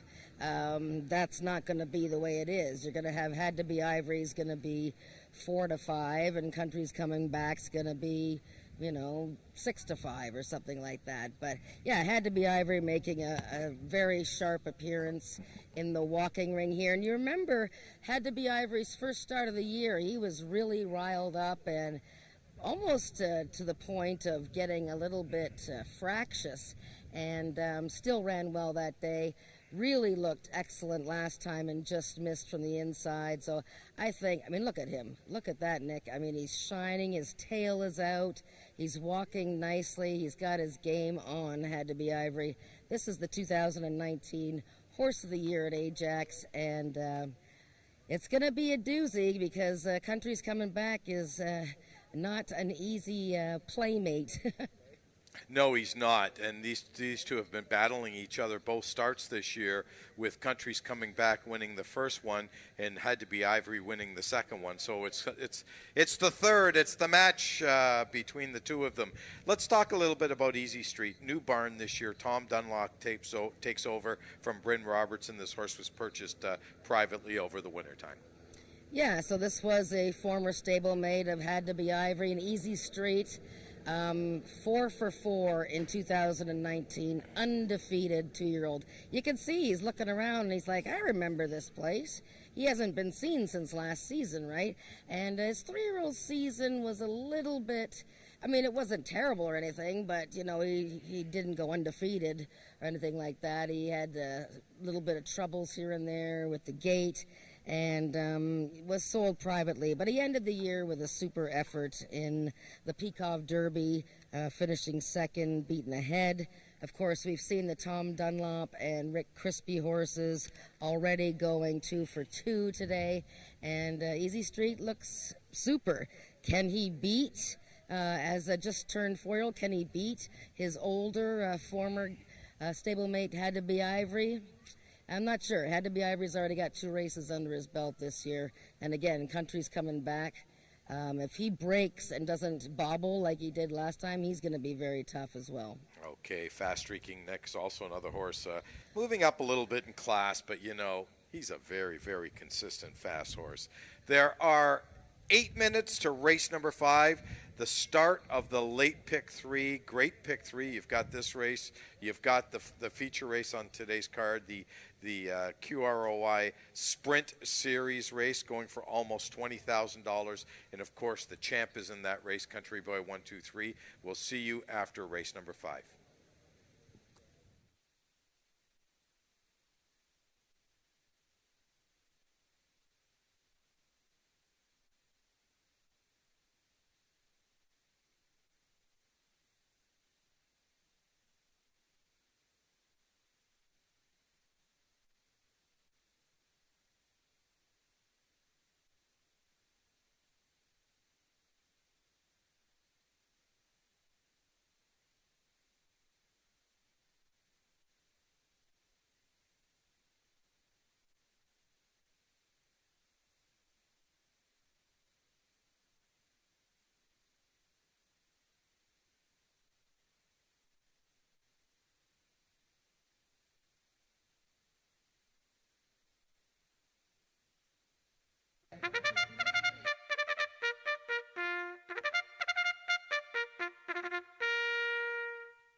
The horses are now entering the track for today's fifth race, an optional claimer for 3-year-olds and upward, which have not won a race since July 1st, 2020, or available for a claiming price of $15,000, running for a purse of $11,000. Number 1, Maryland Magic, owned by Melina Fitchin and ridden by Helen Vanek. Number 2 is Had to Be Ivory, owned by the partnership of Carol and Jamie Robertson and ridden by Corey Spataro. Number 3 is Easy Street, owned by Rick Crispy and ridden today by jockey Ramiro Sanchez Castillo. Number 4 is Fast Streakin' Nick, owned by Christine Tavares, Eddie Walton in the saddle. Number 5 is High Class Ecstasy, owned by Marissa Hutchinson, the Mount to 10 Harriot. And number 6 is Ralph Pearson's Country's Comin' Back, the services of Cassandra Jeske. That is your field for the fifth race, going a distance of 330 yards. 5 minutes till post time. Race 5 is Race A of the late pick 3.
All the horses are now approaching the starting gates. Just 1 minute till post time.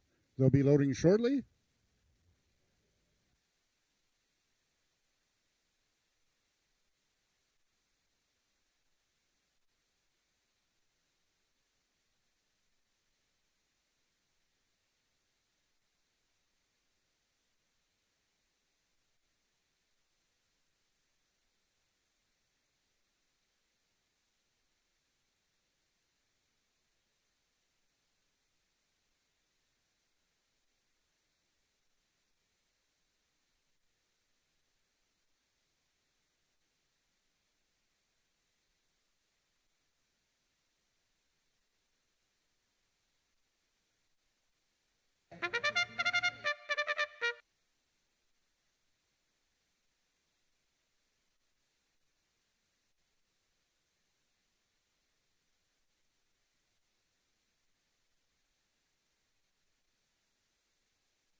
All the horses have now reached the starting point. It's post time.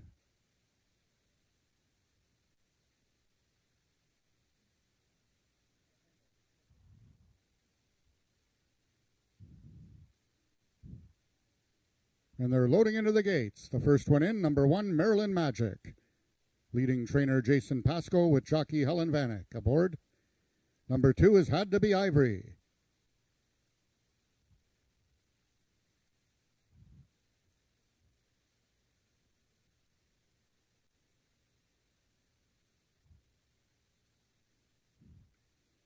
Had to Be Ivory now backed out.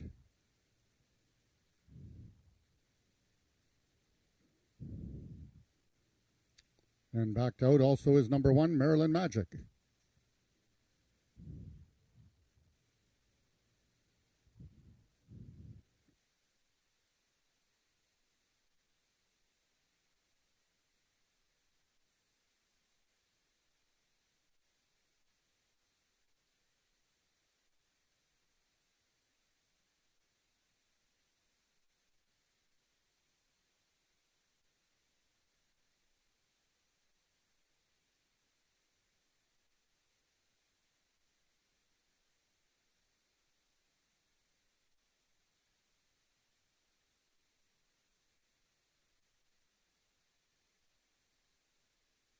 Ladies and gentlemen, we have a late vet scratch at the gate. The number 4 horse, Fast Streakin' Nick.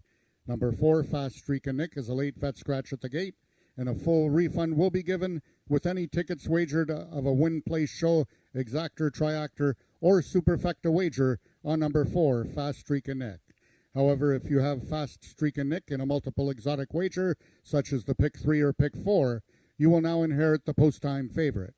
Once again, late vet scratch at the gate, number 4, Fast Streakin' Nick.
Are now re-entering the starting gates. Number 1, Maryland Magic, and number 2, Had to Be Ivory, both in. Number 3 is Easy Street, trying to give Castillo, Dunlap, and Crispy their 3rd win of the afternoon. 5 is High Class Ecstasy, longest shot on the board at 14-1. And 6, the last one in, Country's Coming Back, trying to give Jeski back-to-back winners. They're at the post. And they're off. Had to be Ivory and Maryland Magic come out together. From the outside, Country's coming back. Then it's back to Easy Street and High Class Ecstasy. Had to be Ivory, a neck in front of Maryland Magic. Country's coming back now, begins to kick in, but will it be too late? Country's coming back. Had to be Ivory wins it. It's tight for place on the outside. Country's coming back on the inside. Maryland Magic.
The unofficial winner of the fifth race was number 2, Had to be Ivory. Second, number 6, Country's Coming Back. Third, number 1, Maryland Magic. We've got a photo for fourth between number 5, High Class Ecstasy, and number 3, Easy Street. And in that photo, it was number 5, High Class Ecstasy, finishing fourth.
Results of the fifth race are now official. The winner is number 2, Had to Be Ivory, 6-year-old bay gelding by Ivory James out of Had to Be Fandango by Had to Be Nuts. Bred in Ontario by the partnership of Carol and Jamie Robertson, Had to Be Ivory is trained by Bryn Robertson and ridden to victory by jockey Corey Spataro. Had to Be Ivory winning the distance with a time of 16.669 seconds, carrying a speed index of 103. Rechecking from top to bottom, order of finish in your program should read 315, late vet scratch at the gate 4-2. Those are the total results of the fifth race. In this upcoming sixth race, the Gridiron Gallop, we have a vet scratch from your programs, number 7, Hanover Hill Sugar. And the following overweights, both number 2, Chalk Cliffs, and number 5, Usain Colt, carry 5 pounds over. Number 3, Favorite Pearl, 3 pounds over. Number 6, Louis Armstrong TLC, 1 pound over. And number 8, Sugarman's Delight, 4 pounds over. Horses racing with a flipping halter on, number 6, Louis Armstrong TLC. Race 6 is the first half of the late daily double.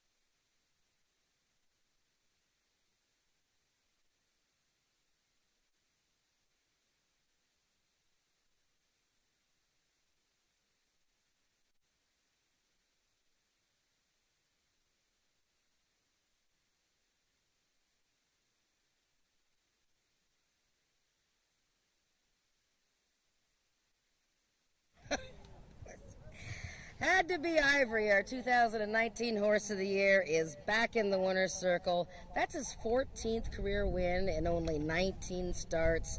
And congratulations, Carol Robertson. I know you're watching at home. We expect to see you here very soon, Carol. Jamie Robertson, she's here with Mike, and Bryn Robertson. He's already wandering back to, go play with the horse. And Corey Spataro, who joined the Bryn Robertson stable and Had to Be Ivory this year. Third start of the season, Corey. So close in the peak of maturity, but there was nothing wrong with today's race. He was just on his way. Yeah, he's a nice horse, as nice as they come. One of the nicest I've ever had the pleasure of piloting. He loves to do it. He knows his job. He's such a professional, and that's what I love about some of these old horses. They just they know what they're here to do, and you just stay out of their way. And winning, he won fairly easily. But did you hear Country's coming on the outside of you? I could see her there. I could always hear Cassandra on the track. She's one of the loudest ones. So I knew he was within striking distance, but I had a lot of horse left. I didn't really start asking him until about halfway down the stretch. And when I started asking him, I knew all I had to do was just kind of pose and look pretty. Well, you do that very well, I should say. Now, what do you think about the big race coming up, the 7th race? Your little mare there, Just a Sweet Surprise. She toppled them in the first leg of the sprint series, including Country Boy. Now we go 220. They got to catch you, don't they? Yeah, she's like my pocket rocket. She's a tough little thing. She's really, really fast out of the gate, and I think that's my biggest advantage. As long as nobody interferes with me, I think we can give some of those horses at the top there a run for their money. All right. Well, congratulations, Corey, on Had to Be Ivory. Another big horse, another big ride by you. Well done. We'll see you soon. And we're coming up to race 6, and we just watched Had to Be Ivory win. That was a nice win for the Robertsons. And we'll see you for race 6.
Well, we have the kids here saying hello to the ponies just as we get ready for race number 6. But I thought I'd show you another one of our trivias today. It's on the screen.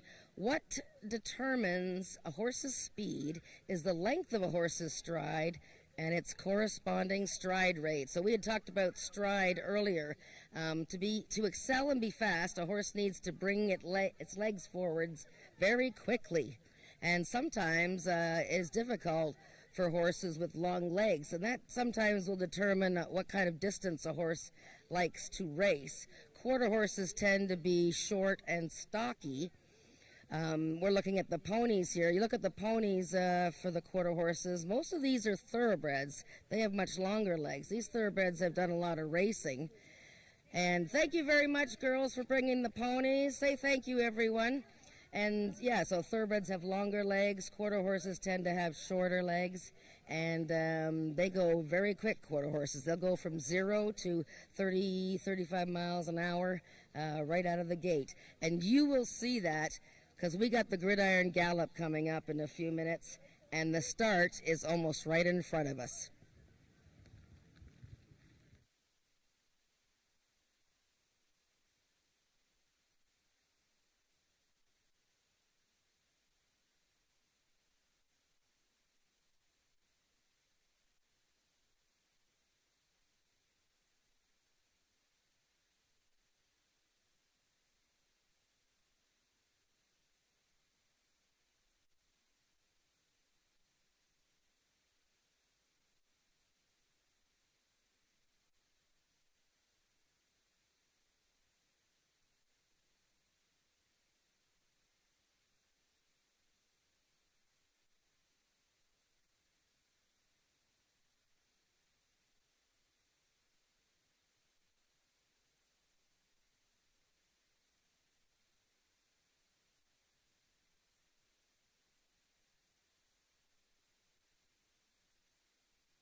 Race number 6 coming up in 11 minutes, Jen. As you said, it's the Gridiron Gallop, named after a Canadian football field, CFL field, 110 yards.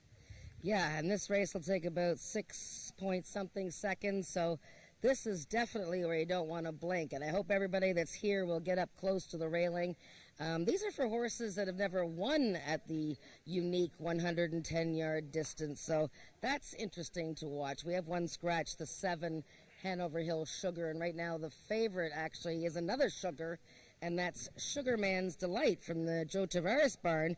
I don't think I picked him in the top 3, though, Nick. Yeah, well, we gave out the secret in Talking Quarters today. You picked 3 horses. I picked 3 different horses, and the only horse we didn't pick was the one. So, yeah. CC Senator Page, you're the winner.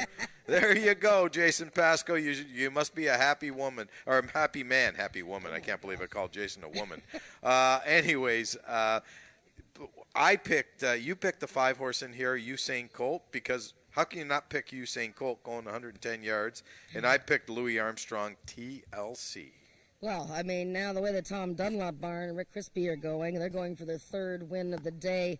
But Usain Colt, you know, he's had 2 chances at this 110-yard distance. He's the number 5 horse.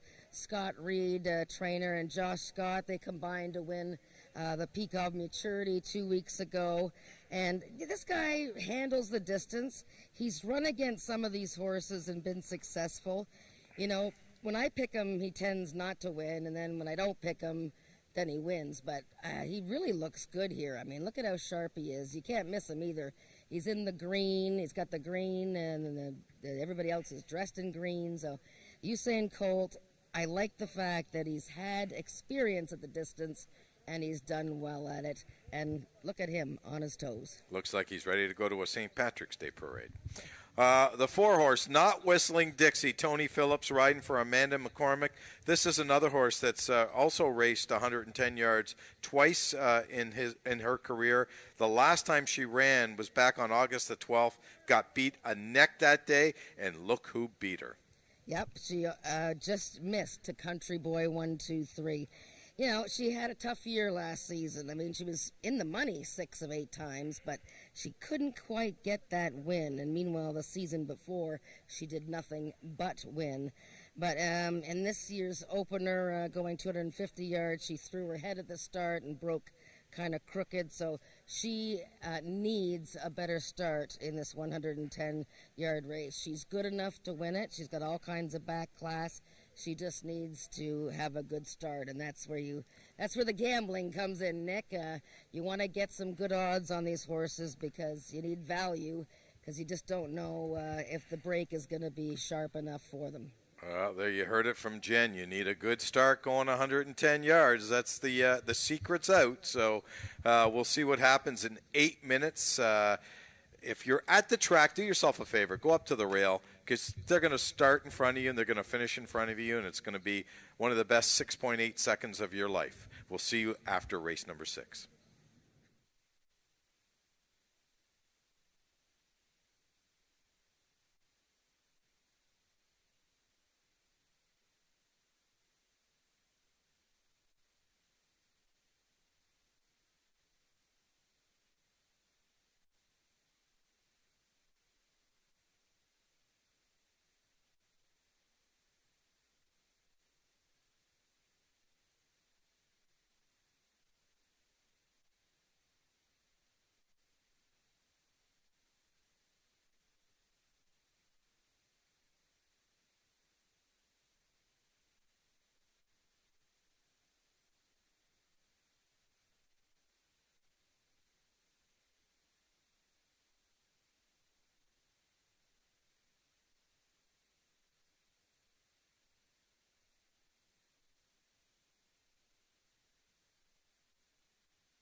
They're now entering the track for today's 6th race. It's an allowance, the Gridiron Gallop, for 3-year-olds and upward, which have never won a race at this distance of 110 yards, running for a purse of $10,000.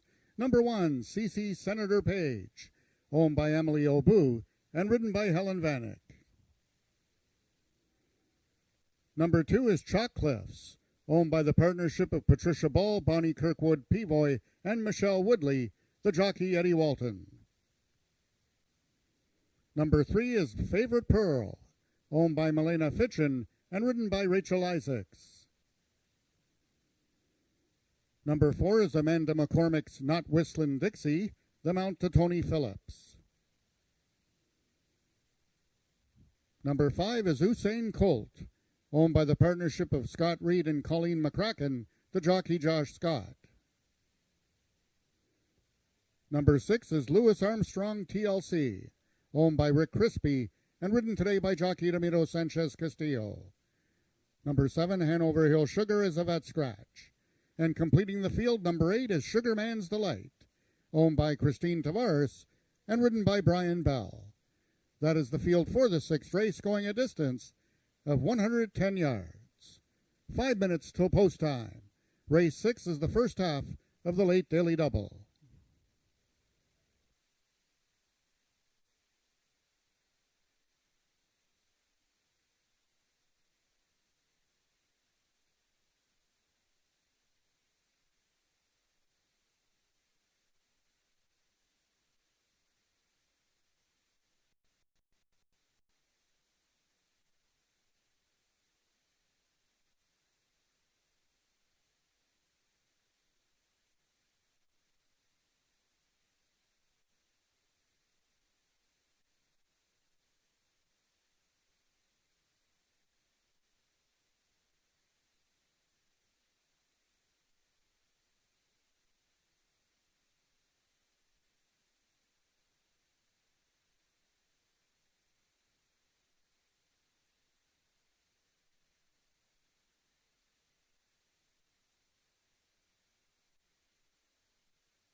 All the horses are now approaching the starting gates. Just 1 minute till post time.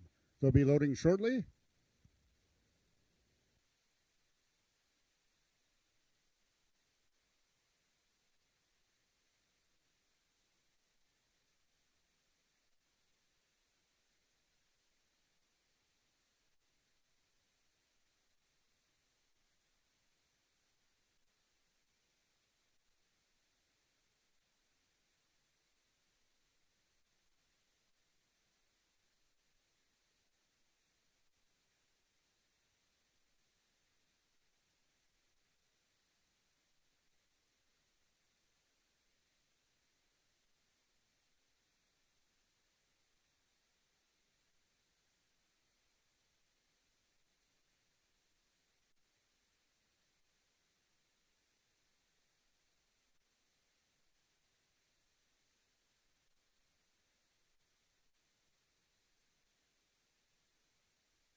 As they're now entering the starting gates, number 5, Usain Colt, and number 1, C.C.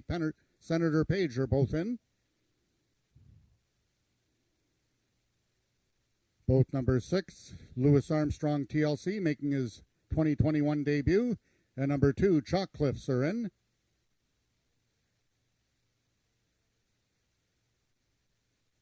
Number 3 is Favorite Pearl. 8 is Sugarman's Delight, and the last one to load in the center, number 4, Not Whistlin' Dixie, in the Gridiron Gallop. They're at the post. Acting up in the gate, the number 2 horse, Chalk Cliffs, as unseated as rider.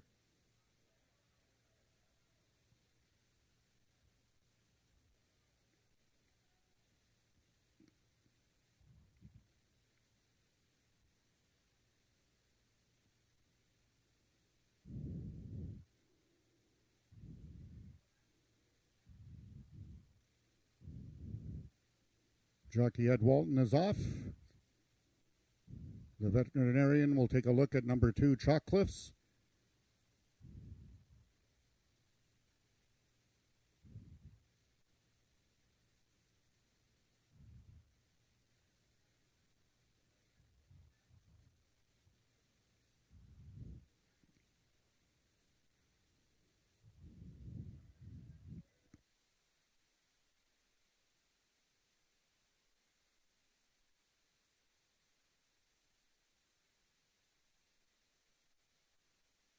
Ladies and gentlemen, we have a late steward scratch at the gate, the number 2 horse, Chalk Cliffs.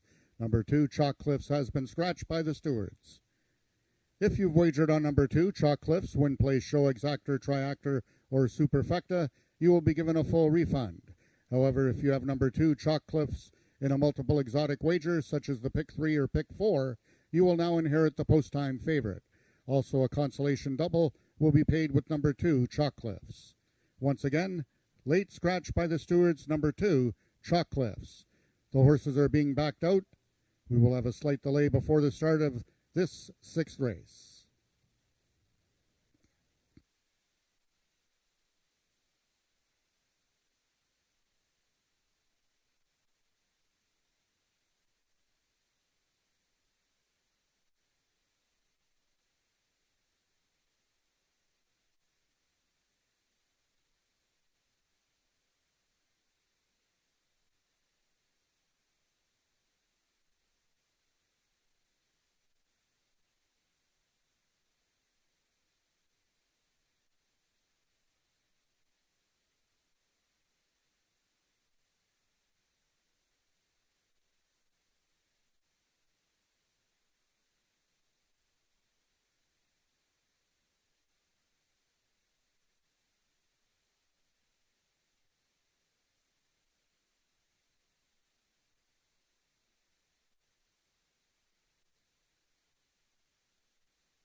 Ladies and gentlemen, just a reminder that live racing resumes here next Wednesday with first race post time at 1:30 and throughout the summer until Wednesday, September 8th.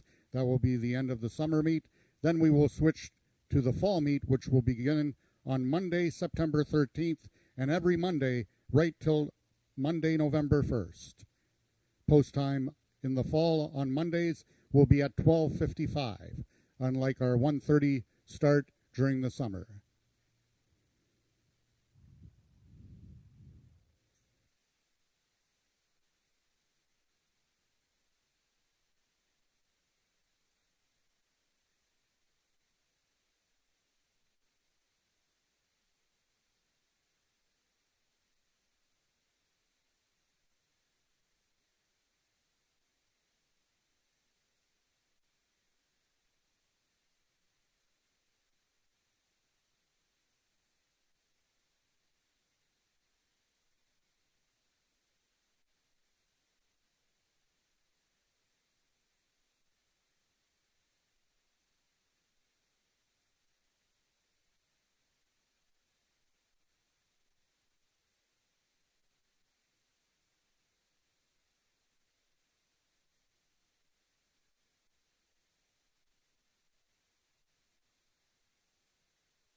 It appears that jockey Ed Walton seems to be okay as he walked into the horse ambulance and will now be taken to the hospital for safety precaution. We will have a rider change in the feature race on number 2, Country Boy 123.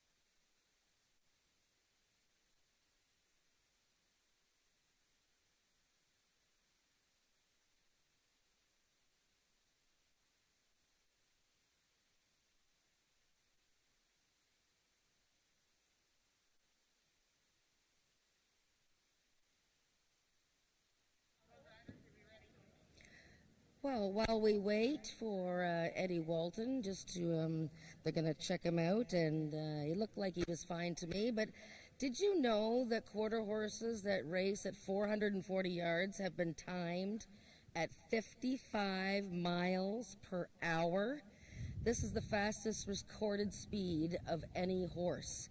So, for example, coming up in our last race, Country Boy 123, it's not a 440-yard race, but he has raced 440 yards with very high speed index numbers. So he's a horse that, for example, could run 440 yards and at his fastest be timed in over 50 miles per hour. So we're going to see some fast ones coming up here soon in the Gridiron Gallop.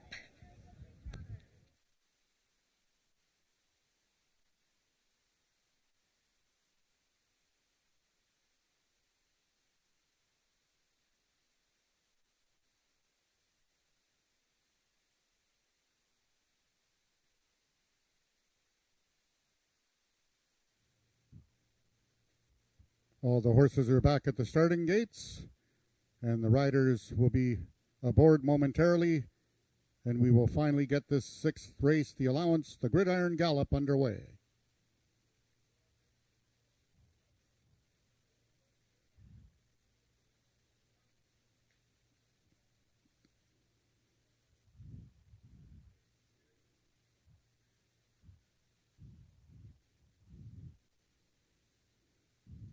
CC Senator Page goes in.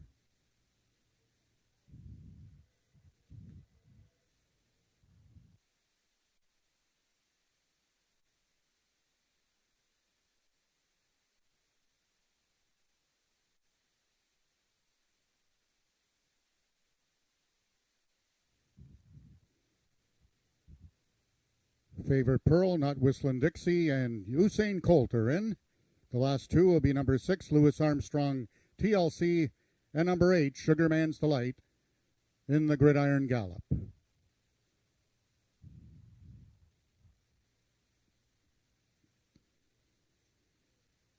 They're at the post.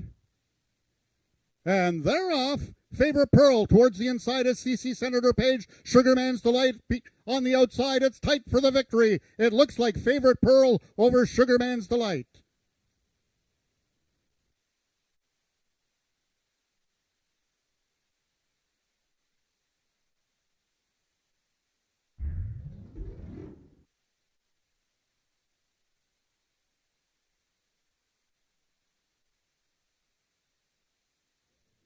Ladies and gentlemen, in the 7th and final race of the afternoon, the rider change on number 2, Country Boy 123. The new rider is Cassandra Jeske. Cassandra Jeske now rides number 2, Country Boy 123, in this upcoming 7th race.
In the photograph, the unofficial winner of the sixth race was number 3, Favorite Pearl.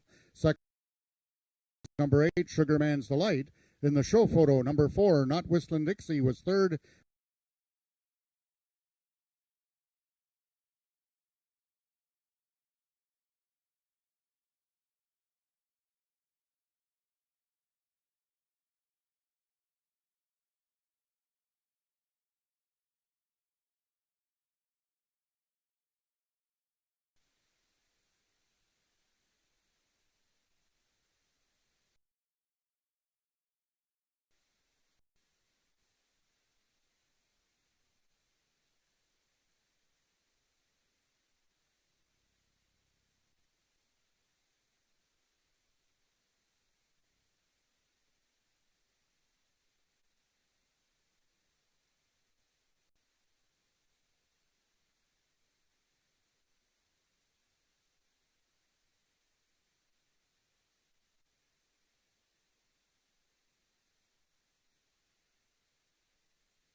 Ladies and gentlemen, we have a steward's inquiry in this sixth race. It's only affecting the number 6 horse at the start. The steward's review is based on number 6, Louis Armstrong TLC, out at the start.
After a review of the video by the stewards, there will be no changes in the order of finish in race number 6.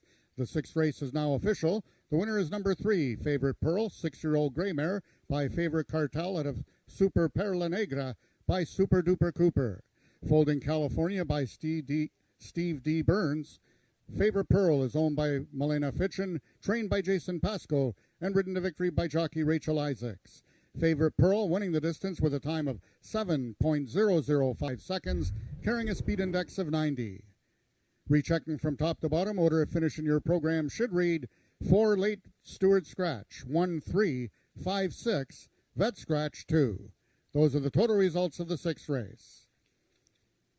In the 7th and feature race of the afternoon, we have a jockey change on number 2, Country Boy 1, 2, 3, make the new rider Cassandra Jeske. Cassandra Jeske now rides number 2, Country Boy 1, 2, 3. And the following overweights, number 1, She's Sizzling, 3 pounds over. Number 6, Arctic Fame, 5 pounds over. Number 8, Night Fishin', 1 pound over. And number 9, Chicks Dig My Money Bags, 4 pounds over. Horses racing with the flipping halter on, both number 5, Carneros, and number 6, Arctic Fame.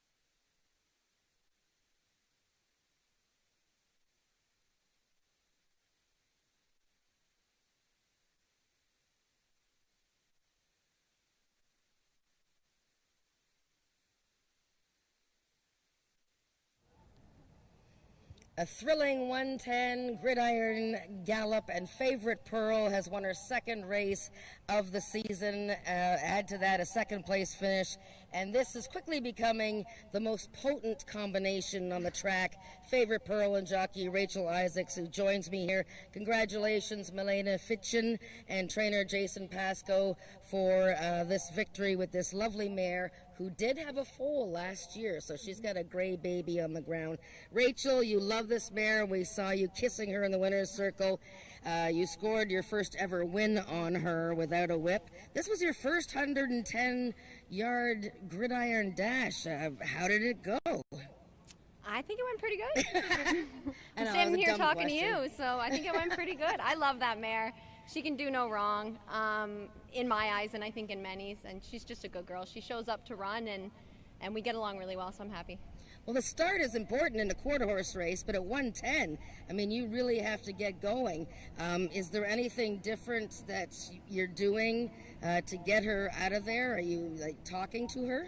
I talk to her start to finish. I give her kisses on the neck 24/7 and baby talk her 24/7. She's probably my favorite horse ever. But in the gates, I do keep her a little bit more alert compared to if it was a longer race. This is my first ever 110, so I didn't really know what I was expecting, but I know she breaks good and straight, and I just rode her as hard as I could, start to finish, and we're good.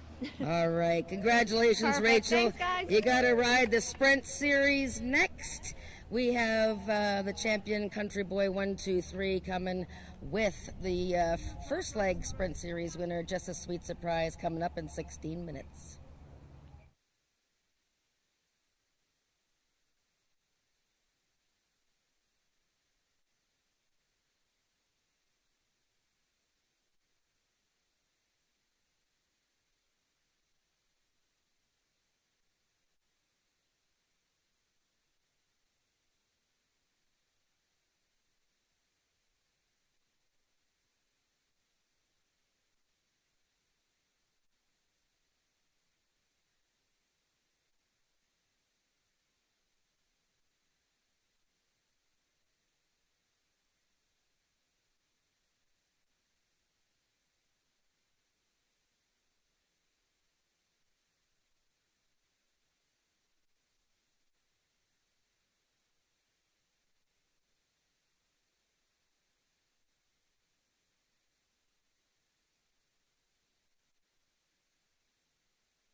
Race number 7 is the feature race on today's card of racing, the QROOI Sprint Series number 2, $19,890 up for grabs in here.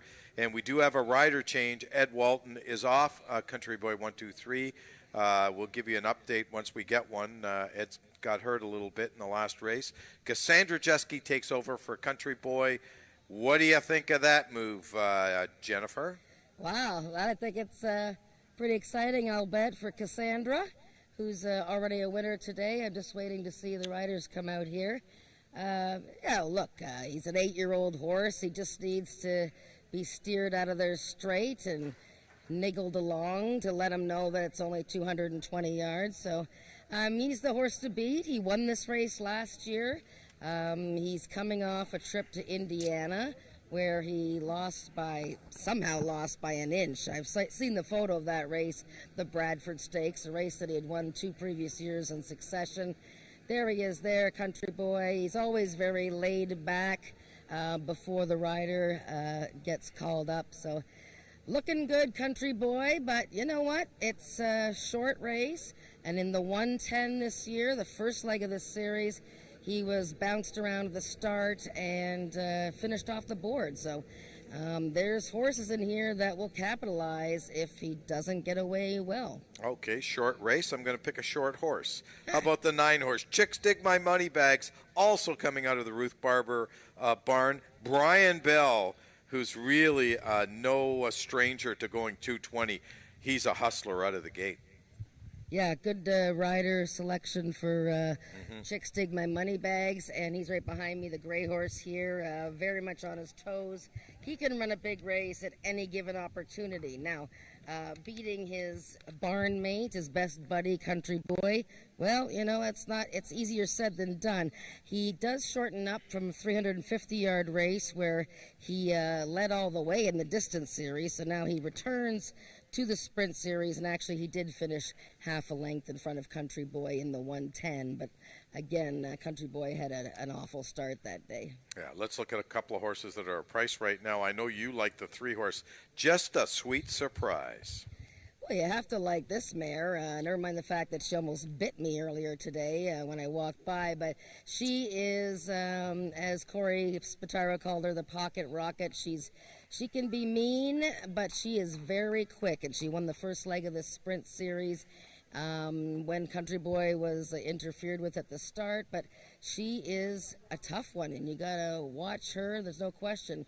12-1 right now is, extremely high odds on her. I would bet her at 3-1. Okay, the 5 horse Carneros is a very, very quick horse. Ismael Mascara riding this one for Jason Pasco as well. You know, this 6-year-old gelding has run 3 times going 220, 2 wins in a second, is no stranger to the distance. Yep, and of course we know that he set a world record last year for the 110-yard gridiron gallop, and this year didn't get out of the gate all that well in the 110, and in 2 races since then he's run 300 yards, including the Peacock Maturity. So, you know what, he shows up, and he's a cool dude. He runs his race no matter what situation he's in, but this is a good spot for him. 220 is right up his alley. Okay, there are 8 minutes to our feature race on today's card. Both Jen and I will be with you for the run-up to our feature race. Thanks for being with us today, and after this race, if we don't have a chance, we'll see you next Wednesday.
The horses are now parading onto the track for the 7th and feature race of the afternoon. It's the QROOI Sprint Series number 2 stakes, running for a purse for 3-year-olds and upward, running for a purse of $19,890. Number 1 is She's Sizzling, owned by the partnership of Eric and Joyce Lettinen, trained by Eric Lettinen, and ridden by Rachel Isaacs. Number 2 is Country Boy 123, owned and trained by Ruth Barber, and ridden today by jockey Cassandra Jeske. Number 3 is Just a Sweet Surprise, owned and trained by Craig Spada, and ridden by Corey Spataro. Number 4, Silken Siri, also owned by the partnership of Eric and Joyce Lettinen, trained by Eric Lettinen, and ridden by Tony Phillips. Number 5 is Carneros, owned by Milena Fitchin, trained by Jason Pasco, Ismael Mosquera in the saddle. Number 6 is Arctic Fame, owned by George Coleman, trained by Scott Reed, the jockey Josh Scott. Number 7 is Zox to Be You, owned by Steve Hunter, trained by Janet Grice, and ridden by Norman D'Souza. Number 8 is Night Fishin', owned by Mary Scrama, trained by Dan Giles, and ridden by Ramiro Sanchez Castillo. And completing the field is number 9, Chicks Dig My Money Bags, owned and trained by Ruth Barber, and ridden today by jockey Brian Bell. That is the field for the 7th race, going a distance of 220 yards. Just 3 minutes till post time.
Okay, 1 minute to post for the feature race on today's card of racing. The QROOI Sprint Series, $19,890, Jen. Anything in post parade that you Horses saw? are now approaching the starting gates. Just 1 minute till post time. They'll be loading shortly. Well, I'll try and sneak in here before Frank starts talking, but winning the post parade easily was the 3, Just a Sweet Surprise. She had her ears absolutely forward, her game face on. I thought Night Fishing looked great, and of course Country Boy looked his usual good self. Big moment for Cassandra Jeske getting a shot on Country Boy 1, 2, 3. It's going to be an excellent race. Good luck with your wagering. We'll see you next Wednesday.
Horses have now reached the starting point. It's post time, and they're loading into the gates. Number 1, She's Sizzling, is in, trying to give Rachel Isaacs both ends of the late double. 1 of 2 in the field for Eric Lettinen. Country Boy 123, winner last year of this race, is in. From the outside stalls, Arctic Fame finished third last year in this race. Carneros, number 5, was the second place finisher. They're in. Number 4 going in is Silken Siri. Number 7, Zoxtabiu, is in. From the outside stall, Chicks Dig My Money Bags. And the last one in will be number 8, Night Fishin'. Acting up in the gate, number 1, She's Sizzling. Rachel Isaacs climbs back aboard. And they're all set. They're at the post. And they're off. Lunged at the start was Country Boy 123. Just a sweet surprise, capitalizing. Carneros, the only challenger in deep stretch. Just a sweet surprise. Surprise, has won it. Carneros was second. And from the outside, Night Fishin' completes the triactor. Race 7 numbers unofficial. 358.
The unofficial winner of the 7th race was number 3, Just a Sweet Surprise. Second was number 5, Carneros. Third, number 8, Night Fishin'. And fourth was number 4, Silken Siri.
The results of the 7th race are now official. The winner of the QROOI Sprint Series number 2 is the number 3 horse, Just a Sweet Surprise.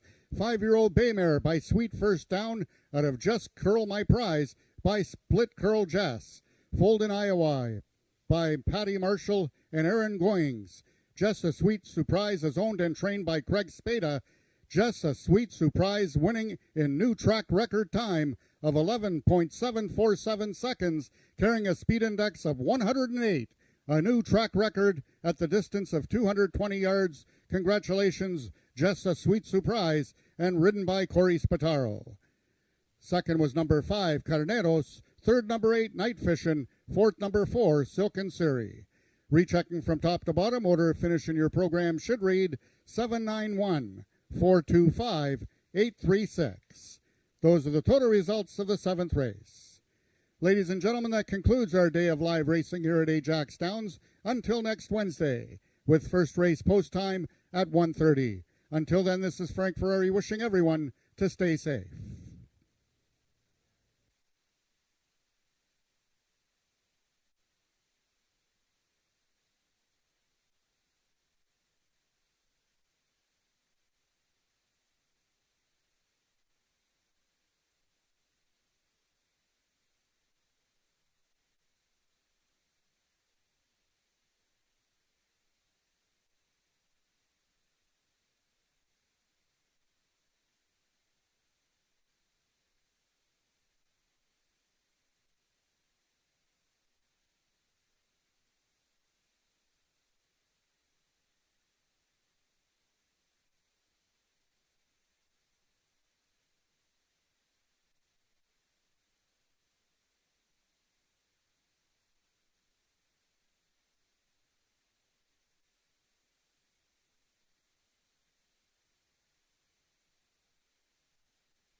Wow, what a way to end the day today at Ajax Downs with an absolutely jaw-dropping victory by Just a Sweet Surprise, the 5-year-old mare, owned and trained by Craig Spada, ridden by Corey Spataro, a 108 speed index, obviously the best of her life, and one of the fastest that I've seen in my time here. It's about 4 or 5 years at Ajax Downs, so absolutely stunning win by this mare in the second leg of the QROOI Sprint Series.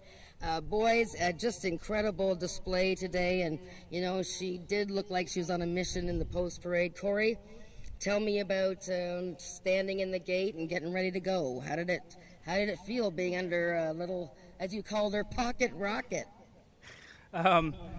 I call her the dragon. She's a bit of like a fire-breathing dragon on post parade. Today she was kicking out and bucking, and normally when she's like that, I know she's in good form to do something, you know, in good frame of mind. We got on the starting gate, and she was so focused and was standing perfectly square and straight, and I was just waiting for them to kick that button, because I knew once they did, she was out of there. That's an incredible, I mean, she's very, very, I mean, it sounds silly to say, she's very fast, but I mean, 108, this has got to be up there for one of the fastest horses you've been on, at least in recent years. Yeah, she's probably one of the fastest gate-leaving horses I've ever ridden. She just has that incredible acceleration, and that reaction time, like as soon as she hears the click of the gate, she's already on her way out. Like, she's so focused. Great. Well, thank you, Corey, and congratulations for a big win. Craig, the season is rolling on for you, and you told all of us after she won the first leg of the Sprint Series that you were really looking forward to having fun with her.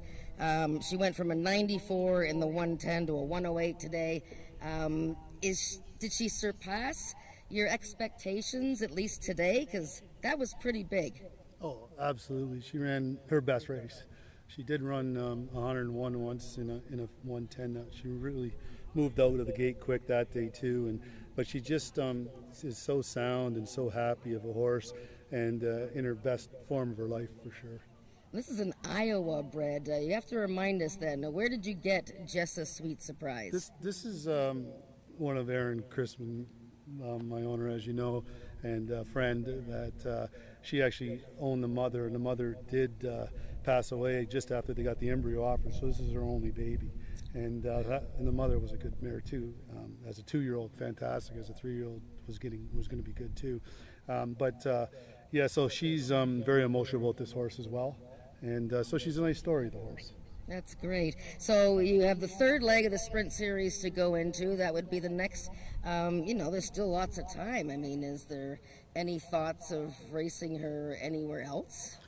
Well, if a race comes up, we'll definitely want to run her there. She can't run 3 races this year. That's not our plan.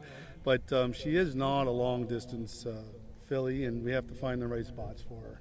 Yeah. And I'd rather let her be happy and sit and win the races she can than put her somewhere she doesn't belong. Well, congratulations, Craig. The big year continues. Congratulations to your team, thank Lauren you. and Matt. I did want to say thank you for my team, because they are incredible. I have the best help I can imagine. So that's I great. appreciate that. Well, that's great. Okay, Craig, and just a sweet surprise, she is the Pocket Rocket. You can watch all the replays and the whole day of racing on Facebook, AjaxDowns site. We show all the whole day and the interviews and everything on there. We're going to see you guys next week. I believe we have trials. There's stakes action, I think, every week now to the end of the season. So thanks for joining us, and we'll see you soon.